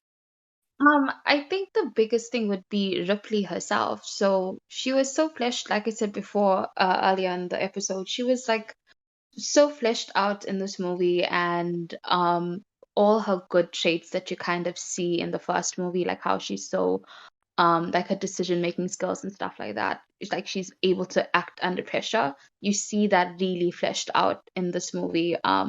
Just being able to like command a whole bunch of Marines. I think that was like really, really impressive. And I think that's what actually like made me love the movie when I first saw it, because she's just so badass. So I yeah. really enjoyed the characterization in this film over Alien, Yeah. even. I'm sorry to say that. I know that's heresy for you too, but I find myself generally, I've Great. noticed, I prefer things that, like, if there's a season 2 of something, I'll always prefer season 2 over season 1, just because of characterization. Just because you know these characters and you get to know more about how they operate in the second season than you do the first, usually. That's how I feel about Aliens. You know Ripley a lot better, you know, and it brings... So you insert Ripley into this new situation where she's kind of... I don't want to say, like, in charge, but she knows what they're dealing with, and then everyone else doesn't. They have no idea what to fucking expect. Yeah, because And she's the they're only going one down all who cocky actually- and shit. And Ripley's like fucking afraid. She's not afraid, but what's the word? She's traumatized, She can't and see she that- knows she's that it's going to be bad.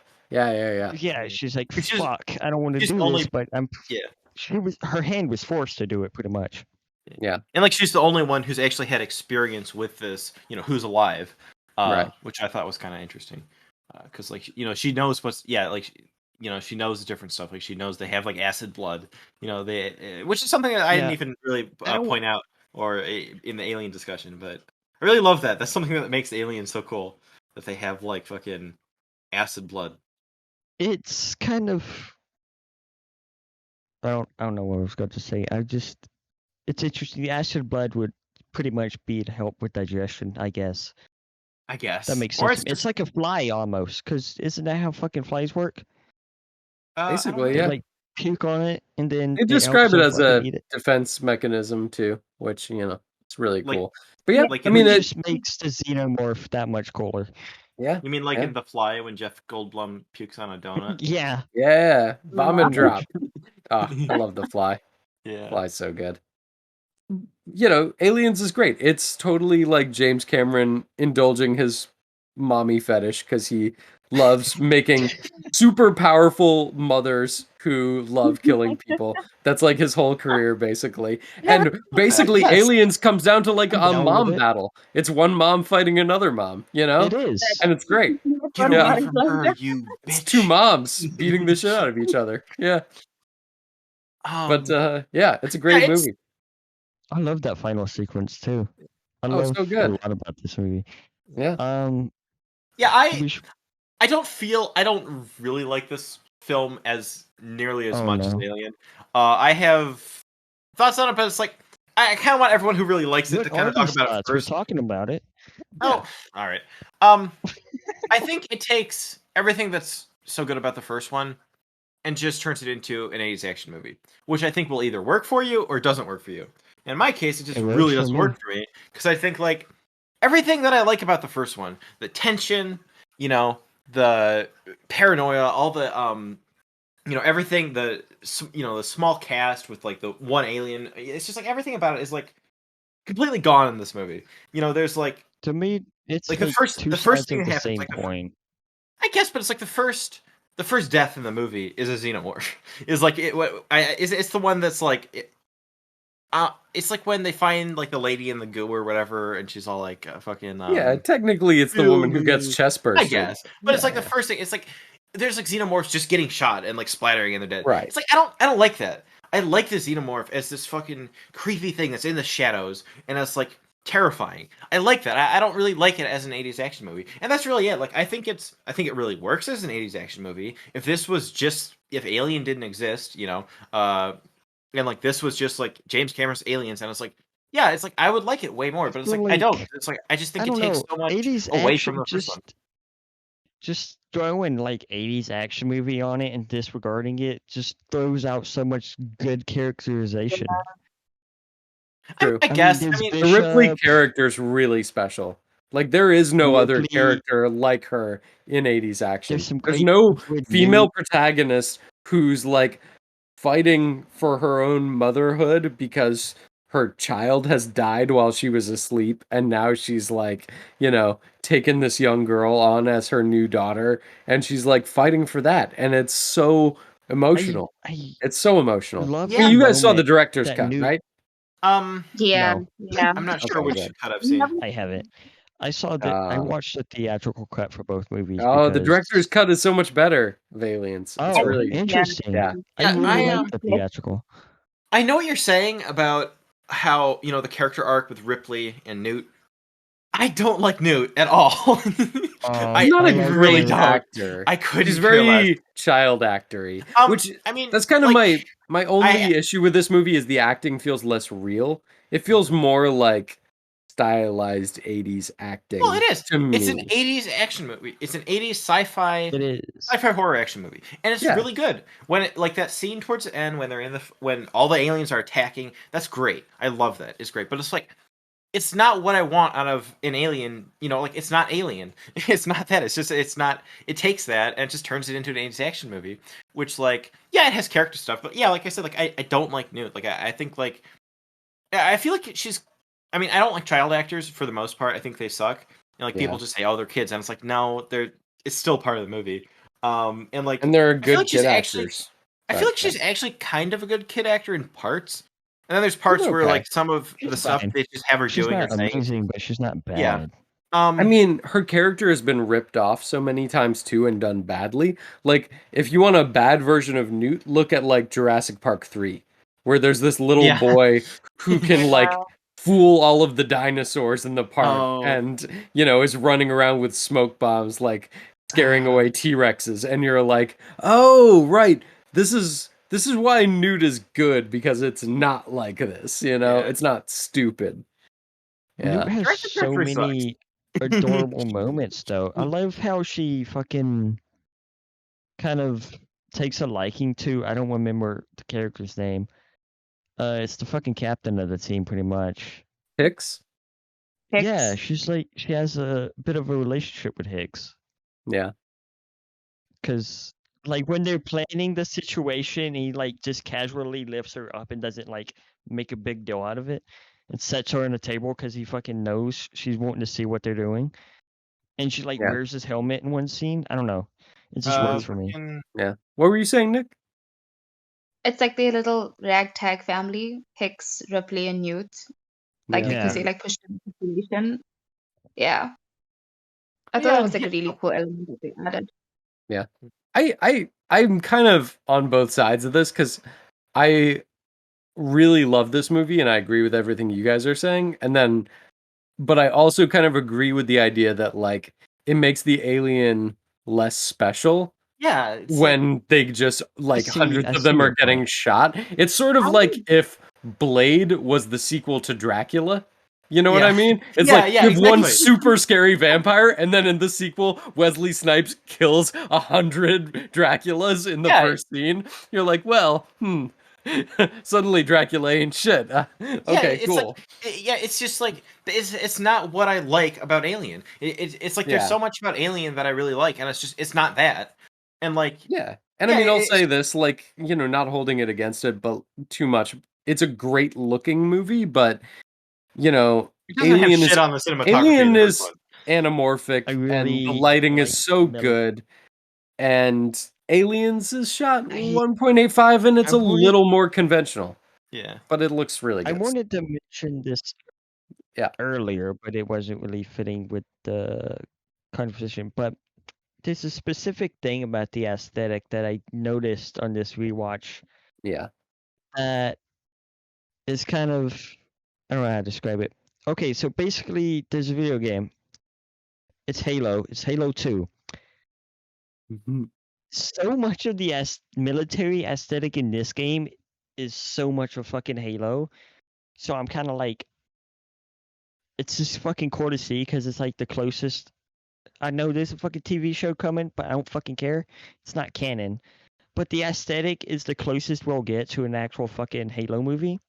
It's one of the most visually influential movies ever made. Yeah, like that's what I'm most getting video at. games are ripping off Aliens. For sure. So Fucking cryo tubes or like straight out Yeah. of fucking Halo. No, I mean, I'm saying it backwards pretty much. Right, Fucking right. But Halo we know what you cryo mean. tubes. Yeah. Or like straight out of this movie. Fucking Yeah. I forget his name. The dude, the black dude. Apone. Yeah. Sergeant Apone. Sergeant Johnson in fucking Halo is basically that guy. Oh, there are so many it's like rip-offs. fucking Yeah. really cool. It's just really fun for me to see like, oh, it's like I kind of get to see a depiction of him that's actually fucking accurate that I won't be able to see at the And end the of this month. dropship and the APC, it's all like so I'm just perfectly throwing so much designed. shade at fucking the TV show right now, but yeah, I don't know. I don't really like visually. It's like it's solid. I don't think it's nearly as good as the first. I don't know. It has some amazing shots in it. I think the shot of the alien rising up behind me in the water is one of my favorite shots in any movie. It's so scary and so good. I actually made a thumbnail for the YouTube. Yeah, that's actually what it is. I actually have that as sick. Yeah. So I always choose one picture from one of the movies we talk about, and that's actually what I chose. Oh yeah. Yeah, it's so good because the xenomorphs too. They look amazing in this movie, and the Queen looks absolutely amazing. And they were all designed by Stan Winston, who is probably the greatest like animatronics special effects person of all time. Like, I mean, his work is absolutely unbelievable. And part of it that you can kind of see watching it again is like the xenomorphs look so good and they move so well because they're not people in suits in this movie. They're all puppets. And so like when a xenomorph moves its head, it has this sort of like weird snap to it where you can tell it's like the fine sort of motor function of a person's hands instead of like a person in a suit turning. Yeah. So it's like this is a fucking alien. Oh yeah, no, they look great. And then the Queen is like a marionette basically. Like her legs don't actually support her. She's dangling from the ceiling. And she looks so good. I mean, the effect of her is so well done. Yeah. We haven't mentioned Bishop yet, which is probably my favorite character from the movie, actually. Bishop's great. Yeah. Yeah. He's such a juxtaposition of Ash in all the best ways. Yeah. Yeah. Lance Henriksen. I mean, great actor. You know, James Cameron regular. You know why he got cast in Aliens, right? I have no idea, but he's so perfect. He was Cameron's first choice to play the Terminator. And the studio said that he didn't want him for it. The studio was like, no, you should cast Arnold. And so that's why Lance Henriksen is the police chief in Terminator, because he was like, well, I'll give him a role. And then he wrote the perfect robot part for him, which is this like kind of sympathetic, soulful, like really cool robot who you don't fully like. You feel like you never fully like get to know him. He's kind of mysterious, and it's like the perfect part for him. Yeah. Also, fucking speaking of the Terminator, actor of Hicks, what's his name? Like Michael Biehn or Bean? Yeah, Michael Biehn. Yeah. Kyle Reese. He's Kyle Reese. Yep. He's so good in this movie. God, he's so good. Yeah, that's why you got to watch the director's cut too. The part where they tell each other their first names. Oh. Amazing. I'm not sure if I've seen the director's cut. I feel like I might have. Yeah. I think I saw it the first time I watched it, which was a long time ago. So I'm not really sure. I probably forget any differences in it. But I think it adds a lot of characterization for them. Interesting. Now I'm tempted to either fucking rewatch Blade Runner or the Aliens director's cut now after this. Yeah, I don't care if it's 3 a.m. Yeah, I really love the scene when they're introducing all the military people, and like when they come out of like the cryo sleep or whatever, and like they have the thing, they're introducing everyone, they're all acting tough, and then the guy does the thing with the fucking knife, a finger trick. I don't know. I really love that scene. That might be my favorite scene of the movie. Actually, I don't know. I just really like that. Bill Paxton's amazing. Yeah. Jeanette Goldstein as Vasquez, she's incredible too. Yeah. Which kind of solidified that trope, I'm pretty sure. Which one? Of the fucking badass feminine has to be like super masculine. Yeah. It's interesting, kind of, now that I bring that up. We have a masculine female, and then we have Ripley, which is totally not that. Yeah, I like that Cameron shows many different sides of femininity, but I feel like he respects all of them, And like, Vasquez is really tough, but like, I don't know. I mean, she's still like in a relationship no shade with against Drake, Vasquez. and it's not like she's just totally like defeminized, She's like just a tough fucking character, The best female character is the Queen alien. Oh man, the Queen's so good. So scary. So awesome. I don't want to be weird, but like I know there's so much weird Rule 34 of that thing out there. Oh my god! I mean, you know, like that thing is totally like someone's fetish. God, I shouldn't even get into it, but yes, definitely. Not personally, but I know people who really are into that. Don't spoil it or like tell me the details, but is Newt in the fucking sequels? No. She's not. Dies. She dies immediately in Alien 3. Yeah, I hate Alien 3. Okay, so do not watch Alien 3. No, Alien 3 is really good. It's a really mean movie. It's really sad and tragic. I don't know if I respect the movie for doing that. Alien 3 is such a mess. Of course they do. It's such a fucking trope in itself. Fucking Friday. Which one? It's Nightmare on Elm Street 3 did it. The fucking black guy survives, and then the fourth one he dies immediately. Fucking Final Destination 2. Oh, fuck off. Fuck off. I hate that trope. Yeah, but I like it in Alien 3 because Alien 3 is all about dying. Misery. It's about like the end of your Alien life. 3. Yeah, because I know the aesthetic is very interesting. It's weird. It has good stuff about it. Yeah, it's Fincher's first movie. Yeah, and didn't I feel like there's a good. I've never seen it, but I know people hate it, but I've always felt like there's got to be something good under their skin there. It's been a while since I've seen it. Oh, sorry, what, Nikki? Sorry, no, I like completely despise it. It just me doesn't too. sit right with me. And I watched both cuts. I watched the theatrical and the assembly cut, and I just couldn't deal with it. Yeah, it's so like, miserable. It's a really unpleasant movie. So I get anyone who doesn't like it. There's a couple things I like. I'm not, this isn't an Alien 3 discussion. I like this scene with the thing inside of it's like a cow or something. Yeah, I like that. But I hate it. It's a fucking mess and it's boring. That's the one thing. I found it super boring. I don't care if it's miserable or not. I like that shit. It's just that movie's fucking it's a mess. It's just David Fincher. I'm pretty sure there's a quote. He said like he'd rather get bowel cancer than have another experience as he hates working in Alien 3. And that was his first film. Then he made like fucking 7, wasn't it? Wait.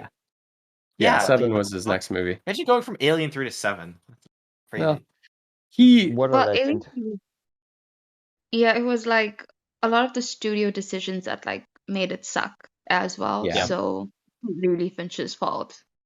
It was the 10th version of the movie, and he didn't have a lot of control, and he hired this DP who he loved, who had like late stage Parkinson's, so he had to literally retire from filmmaking halfway through shooting the movie, and then the studio just like assigned him a DP to finish it. And you think about what a control freak he is on all his other movies. Yeah, and it's just imagine David Fincher not having control of his own movie. Yeah, exactly. That's what Alien 3 is. And it's like, to me, I think if you blended the two cuts together and did new visual effects for it, you could make a pretty good movie that's very miserable. That's like misery porn, but I think would be interesting.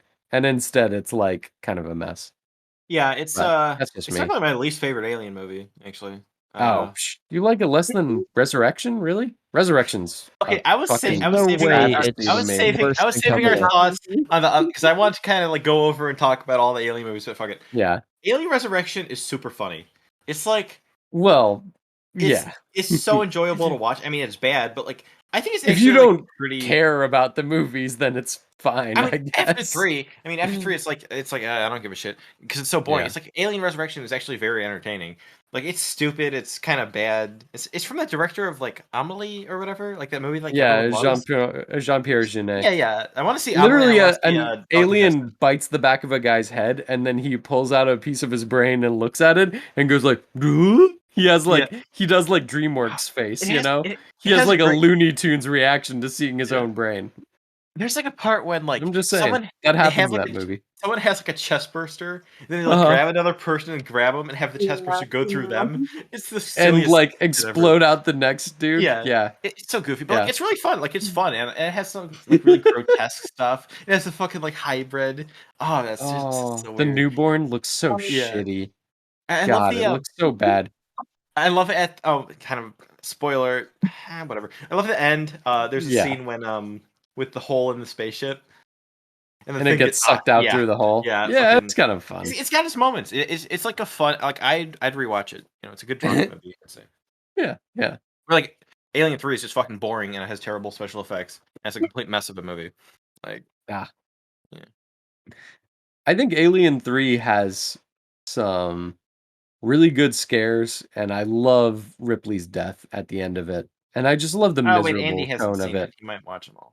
Yeah, well, he's spoiled now. She doesn't really die because she comes back in Alien Resurrection. She's a fucking clone. It's fine. So whatever. Yeah. But I feel like Prometheus and Covenant, like, I mean, Prometheus, I remember being like, whatever. I like Michael Fassbender a whole lot. Yeah, I like parts of Prometheus a lot. Fassbender's amazing. I wish Charlize was playing the lead because she's so much better than Noomi Rapace in that movie. Yeah, I don't really remember much about it, to be honest. She's the daughter of Wayland, of Guy Pearce. Yeah. Also, she gets squished by the spaceship because she doesn't know how to run sideways. Oh, that's so stupid. That is so stupid. Yeah. Yeah, exactly. Oh man, and as for the Covenant, I don't hate it. Like it's not good, but like I don't hate it. It's like it has like some decent moments. It feels like a Marvel movie to me. Do you guys get that a little bit between the two Michael Fassbenders? The spine buster scene was like the best scene for me in Covenant. Yeah. Oh yeah, that scene's amazing.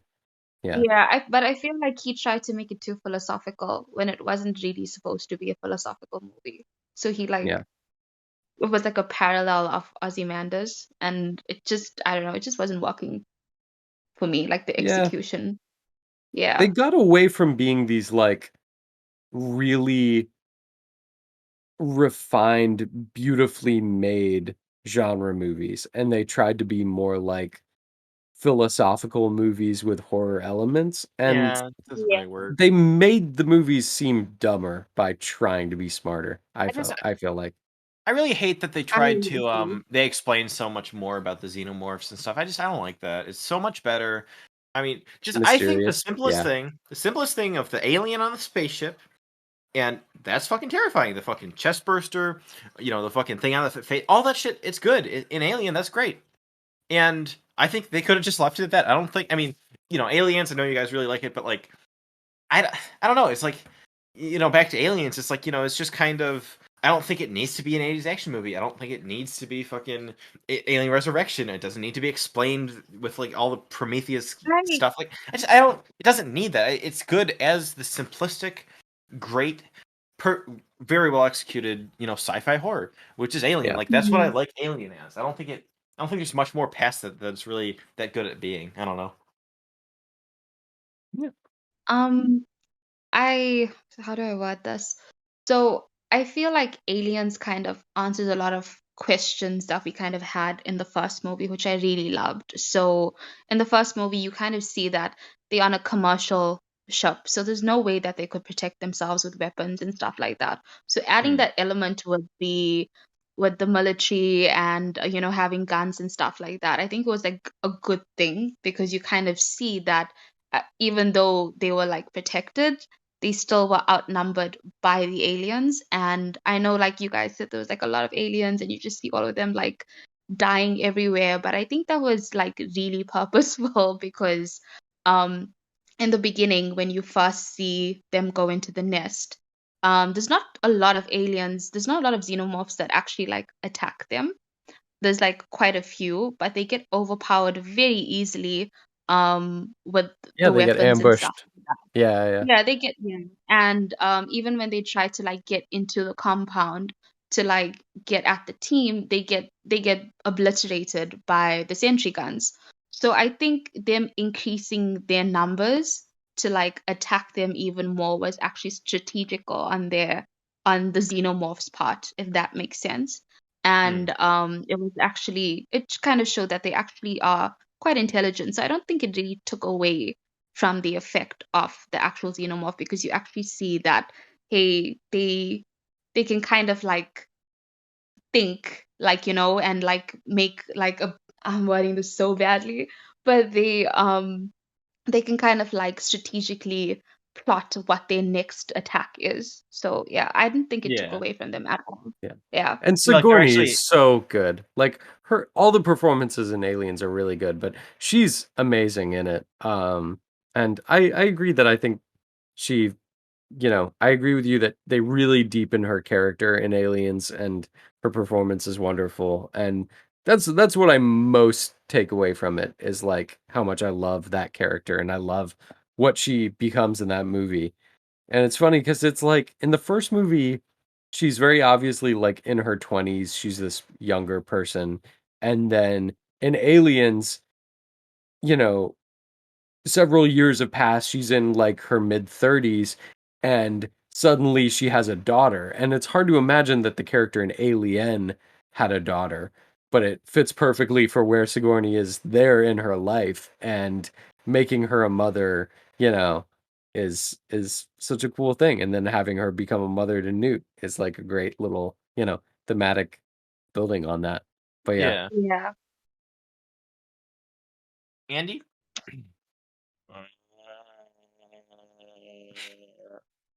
I'm kind of getting distracted because my body hurts. Not gonna lie.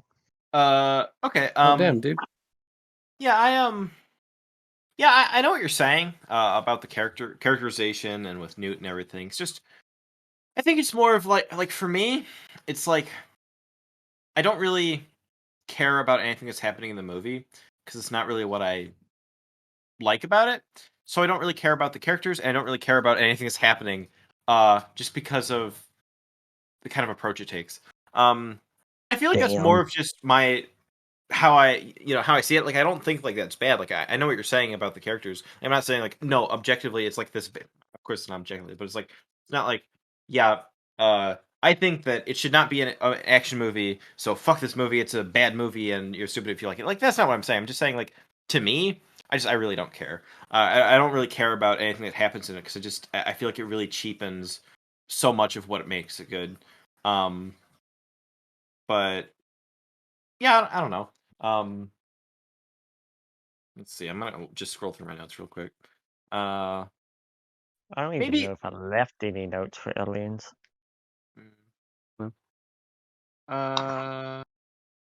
Hudson is such a great character. I love Bill Paxton and everything, but he's fucking amazing in it. I love that he's the ultimate, like, just raging hard on, coming into the situation like, yeah, we got nukes, we got sharpened sticks, I'll fight people with anything. And then he immediately melts down. He's immediately just like, oh my god, I have no idea what I'm doing. And he just loses his shit. And he ends up becoming this like great character who's like, he goes from totally panicking to like having to reassess shit, and then he starts listening to Ripley, and then he becomes like heroic and dies, and it's great. Love that arc. Love that arc for him. Went through some personal growth there. Before an alien like sucked him down through the floor. And, yeah. I was gonna say, I just have a note here. It's so stupid. I said, Burke. Burke reminds me of Andrew Callahan from Channel 5. And then later down in my notes, I wrote, Oh, Andrew Callahan is that one is lost on me. I wrote, Andrew Callahan is a sussy baka. That's the Go level of note taking check out Channel 5 if you haven't, though. It's a That YouTube is some, channel. like... Oh, okay. Yeah, He's, it's, doing some actual fucking journalism out there, though. Yeah. Yeah, it's actually really great. It's, like, really funny content, but it's also, like, really, really different look at, like, kind of, I don't know, just different parts of, like, America and different people, and it's just super funny. Like, it's really good content. It's, like, some of my favorite YouTube content right now. Nice. Yeah. I don't know why I was completely drunk when I wrote all these notes. I love the Marine Sergeant. He's, like, so over the top. Al Matthews. Yeah. But, he was the first black person to be, like, elevated to the level of sergeant in the Vietnam War. And he's a sergeant in this movie. So it's, like, literally, like, this dude's actual life and life experience. And, you know, yeah. So clearly he's, like, a badass in real life. Yeah. Yeah. And he's so good. I mean, every fucking line he has is so genuine. Oh, God. Yeah. Just that part where he's like, Hudson, come here. And it's like, oh, this dude is about to get ripped a new asshole, you know? I love the part. So good. I love the part when he's like, I forget. I think it's Bill Paxton. He says someone says something to him, and he's just like, look into my eye. Yes. Like, it's just like such a good line. I don't know. It's like, yeah, he's such a great character. It does have some good characters. Maybe I'm selling this movie a little bit short. You definitely are, but it's cool. Yeah. I don't really enjoy that. I mean, there's a lot that I enjoy about it, but I just doesn't have the pretty cinematography. Yeah. Like, I mean, like, it's still a good movie. Like, I'd still rate it positively. It's just like, it doesn't feel like I didn't have attention. It doesn't feel like a timeless classic in quite the way that Alien is for me. Like, it feels like a great, fun movie, but, like, to me, Alien is, like, untouchable in terms of, like, its quality. It's like the Texas Chainsaw Massacre 2 to the Texas Chainsaw Massacre. Oh, no. It's way better than that. Even though I like Texas Chainsaw Massacre 2. Don't get it twisted. Dennis Hopper with a chainsaw. Yeah. And speaking of that, man, you guys got to see X. It's funny because X is basically a Texas Chainsaw movie. Like, yeah, that's what I've heard. They could have dropped Leatherface into that movie so easily. It's the same plot, and it kind of makes me wonder, because a Texas Chainsaw movie just came out on Netflix. I'm like, I bet Ty West was trying to get that movie to write and direct himself, and when he didn't, he's like, okay, let me just, like, change a few things in my script and go make an original. Because it really feels like it. Yeah. I hear the new Texas Chainsaw, the Netflix one, isn't very good. Yeah, it sucks. It's really bad. Yeah. Yeah. I want to see X. Yeah, like I said, I'm seeing it Monday. I'm kind of hyped for it. Actually, I'm seeing X, and I'm seeing The Godfather in the theater. Oh, nice. So that'll be cool. Yeah, it's playing at it's doing like a art house theater revival screening. Yeah, it's like cool, 50th year anniversary. Damn. Do they play stuff on film? Do they, like, project stuff? Yeah. Oh, wow. It's gonna be really fun. Jealous, bro. That's awesome. I don't have a theater like that near me. Yeah. I got 2 of them, actually, so that's cool. Wow. Closest one near me is in fucking Canada. So I'd have to go across the border, and that's too much effort. I'm in fucking Ohio. Like, I don't know why the hell there's these, like, great theaters in Ohio, but I'll take it. I'd have to go across the border and drive an hour. Oh, man. Fuck that. Well. So, we wrapping up? Just about. What more do we have to say about Aliens? Nikki, you got more to say? Or I feel like you do. I mean, I do. I can't think of anything at the moment, though. Yeah, I think I kind of covered why I loved it a lot. It's basically Ripley, and like I really love the xenomorph as a monster. I feel like even in Alien 3, they kind of show a different element to them because I think it was a dog that the facehugger got attached to, if I'm not mistaken. Yeah. And it Yeah. went on the dog like beaches and stuff. So I really like how the xenomorph like progresses throughout the movies, and that's what I loved about the xenomorph in the second movie, was that you kind of showed that they were more strategic, and obviously the queen was the big reveal at the end. So yeah, that's what I love those elements of the movie. Yeah, the Yeah. action is so good. Yeah, That it really 15 Yeah, minutes where she goes down into the belly of the beast where the queen is to get Newt back. It's amazing. I mean, it's like she has 15 minutes to do it before the place blows up, and it's literally 15 minutes on screen. It happens in real time, and it's so tense, and it's just beautifully done, top to Yeah. bottom. Love Yeah, I that will say, I mean, I'm sequence so kind of much. I'm talking negatively about it, but like all the action stuff is very well done. I mean, James Cameron, you know, he knows how to do action. You know, fucking, yeah. There's like some great. I love like I said before, I love the scene when all the xenomorphs are attacking and people are fucking dying. You know, the Marines and stuff. Like that's all good. I love the whole like last part. It kind of bothers me that it's like pretty much Alien how it ended. I mean, other than it's like way more. It's like now it's now it's like Ripley's fighting with a giant robot and it's like a giant xenomorph.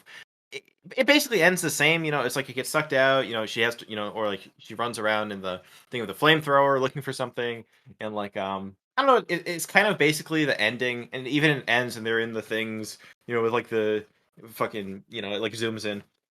I just find it odd that's like literally the ending of Alien, except for it's just again, but in this different way. But it is very well done. Like it is like I can't complain about how it's done because it is good, like very tense sequence. But it's like Yeah, So it's a you lot were of saying that really. you Oh love the action.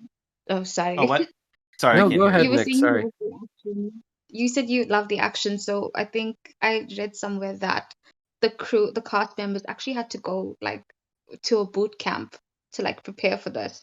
And Hicks and Hudson had to like research Starship Troopers, the book, like they had to read it to kind of prepare for their characters. So like they actually did like a lot of work to like get into that zone of of the action.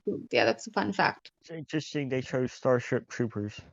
Yeah, because the book is very interesting. The book's so different from the movie.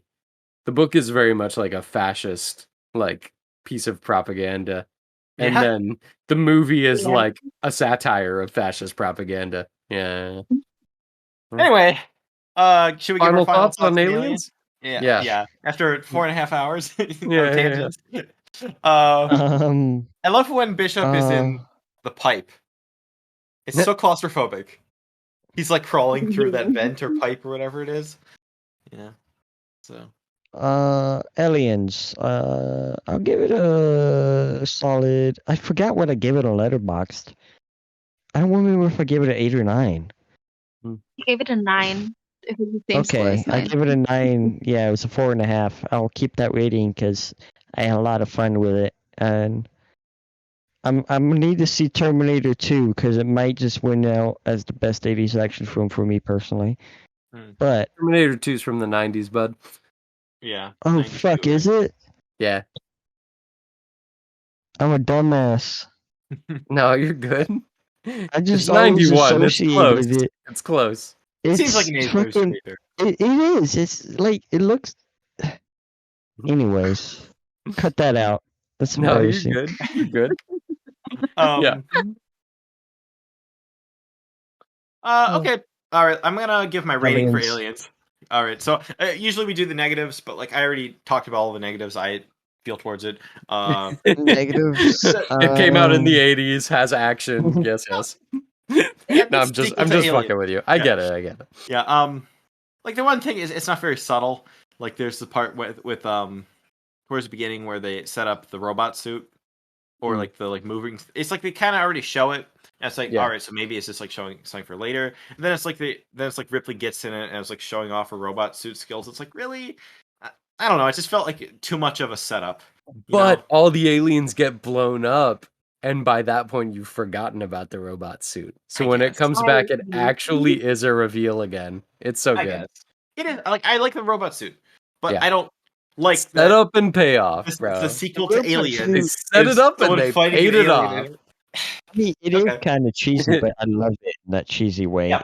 That's just it. It's like it either works or kinda it doesn't, dumb. and fucking Yeah. giant construction thing is fighting off the mother of like a fucking species that just nuked the colony, basically. That's what kills it. It's a different vibe. It's a different fun vibe for though. sure. Yeah. It's fun. Yeah, I'm it is. I'm not complaining. It's just amusing. Yeah. it's just really it either works for you or it doesn't, and I'm completely in the middle. You're like half works, half doesn't. I give it a 6 out of 10. Yeah. Yeah. So sorry, Nikki. I know this is like your favorite movie, but like I don't know. I'm just being honest. Yeah, I gave it a 9. Well, 9.5. Is it I like your don't. favorite movie though? It is, but I've obviously Maybe not seen having a better 10. movies. I Give know. it a 10 out of I'm really 10. particular like that, but I guess like for me to have a 10 out of 10, there has to be like a really good emotional connection. Like I think you said that before, and that's the one thing that the movie didn't do for me. It didn't really give me an emotional connection. So, but other than that, I love it. Like I've loved it ever since I was 9 years old. So yeah, Awesome. Is definitely that one of my not your favorites. emotional connection? Sorry? I said, is that not your emotional connection that you've loved it Well, so long not since childhood? necessarily. I mean, Like, I and guess so. For me, it would be. You mean emotional connection in terms of the material, like yeah, emotional stuff Okay, I going on got in you. the yeah, story and characters. yeah, Yeah. Yeah. yeah. Yeah. I don't know where I land. I don't know. 8.5, 9, something like that. I It's don't like fucking great. half points. Now you say this. Yeah, I'll give it a 9 out of 10. It's like just a step below Alien, which is my favorite movie ever, but it's still probably in my top 30 easily, and I love it so much. And it's my favorite James Cameron movie by far. I'll say that. Terminator 2 is way better, in my opinion. Ah, Yeah. Interesting. disagree. I might have to. It's way better It's than Never mind. it's Never mind. interesting than you Avatar. don't like that Aliens is an 80s action movie when Terminator 2 is full of lines like "I need a vacation," said by a robot who doesn't know what a vacation is. Yeah, but like, I mean, I have nothing against 80s action movies. I mean, I love 80s action Yeah. movies. They're so fun. It's just Right, I don't right. like it in the context of that's where what. Alien. Yeah. Yeah. Um, I've I'm never just saying the actually same shit seen the over and over. first Terminator movie, by the way. What? Oh my Terminator movie god, bro. It's Come on. basically like It's a great. slasher So I movie. have. It's It basically a is. slasher movie. It But is. like, That's what I've heard. I don't mind because like the way that movie plays out, there's so much like it just feels like Terminator 2 is expanding on what Terminator has or was doing. That's Rather in Aliens, you can say that about it's expanding on Alien, but it's not doing it in a direction where it's what made Alien so good. I've already said this like 50 times, but Couldn't you Yes. argue? I mean, I've never seen Terminator, but I'm sure since you're saying Terminator 1 is basically a slasher film, couldn't you argue that for both films? yeah, but it's like Terminator 1 and Terminator 2 are so similar to Alien and Aliens. Terminator actually is a B movie, where Yeah. Alien is like the greatest B Okay. movie ever yeah, made. it's like it's like Whereas Terminator is more of a cheap, like cool movie that's like, wouldn't it be scary if a dude with a gun was trying to shoot you? Where Terminator 2 is like this amazing special effects Yeah. I'm epic. 20. I feel like Terminator would have been Terminator 2 if they would have, I don't know, maybe had a Had the bigger budget or budget. something. Yeah, like yeah, I feel yeah. like it's not. I feel like it's like a. Whereas logical Alien was conclusion. kind of perfect already. Rain? What Yeah. I the feel like shit? I feel like Terminator, the sequel, is either Fucking rain? Terminator 2, which is fucking great, What or it's the like goddamn? what the fuck, or it's like I Sorry. feel like wait, hold on, let me say that. I think What I is feel like, what's happening? I have no idea. I feel like the sequel to Terminator would either be Terminator 2, which is takes it to a next level, or it's like a straight to DVD sequel with like fucking. Funny that's thing, I just never Van Damme in it. really realized. John Connor's foster mother who stabs Xander Berkeley through the mouth with a liquid metal sword hand once she's taken over by the T-1000 is Jeanette Goldstein, who played Vasquez in Aliens. So look Really? for that next time you watch it. Oh. Yeah. Did not know that. You That's Yeah. funny. would not That's really funny. recognize her, but it's Huh. the same actress. Yeah. Cool. Hmm. Well, guys, thank you so much for Oh. having me on. Yeah. Absolutely. Yeah. And just It was say great. to anybody who's still listening, check out my podcast, Goat Season. We talk about TV shows, the greatest TV show seasons of all time, in our opinion, but we also talk a lot about movies and actors and pop culture and a bunch of other bullshit. So, yeah, if you like this podcast, you'll probably enjoy that one a little bit anyway. And yeah, thank you guys so much. It's been great.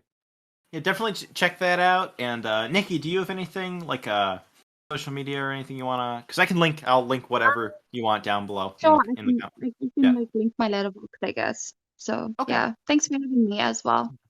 Yeah. Thanks for coming on, Nikki and Alex and Arthur too. But even though he dipped after like 25 minutes, yeah, it was great having everyone on. I think we had a really good discussion. I think we were pretty thorough. Even though it might be a longer episode, I'm gonna cut a lot of the kind of off-topic stuff out. I'm gonna put it in. Yeah. I'm gonna make a whole mini separate, like a bonus episode just of the off-topic, little can't think of the word, but Sides. Yeah. and that'll be fun. And yeah, so I guess next episode, we'll be talking about what do we decide on? You guys will be think- talking about some great movies. I know Yeah. that. Hey. Acid. Yeah, we'll be talking about some Kino for sure. Maybe Hell yeah. we can just figure it out. Yeah. We don't have to announce it right now. We might be talking about. It'll be a surprise. Yeah, it'll be a surprise. Because we were gonna do an episode, but the Yeah. guest couldn't come on, and I'm not sure if he'll It'll be able to come come out on then. eventually. So we'll see. It will be out 2 weeks from now. We're not gonna have another 2-month long break, and yeah, we're gonna keep continuing to get these out bi-weekly. And yeah, it was great. It was great having everyone on. And if you ever want to come back on, just let me know, and we can figure out a movie to watch or talk about. Yeah, I'd love to come back on. A penis? There we go. That's how we end every episode. Penis. H.R. Giger, man, he's obsessed with penises, you know? He's like, what if there was a penis with another penis inside of it? And it shot out, you know? Double penis.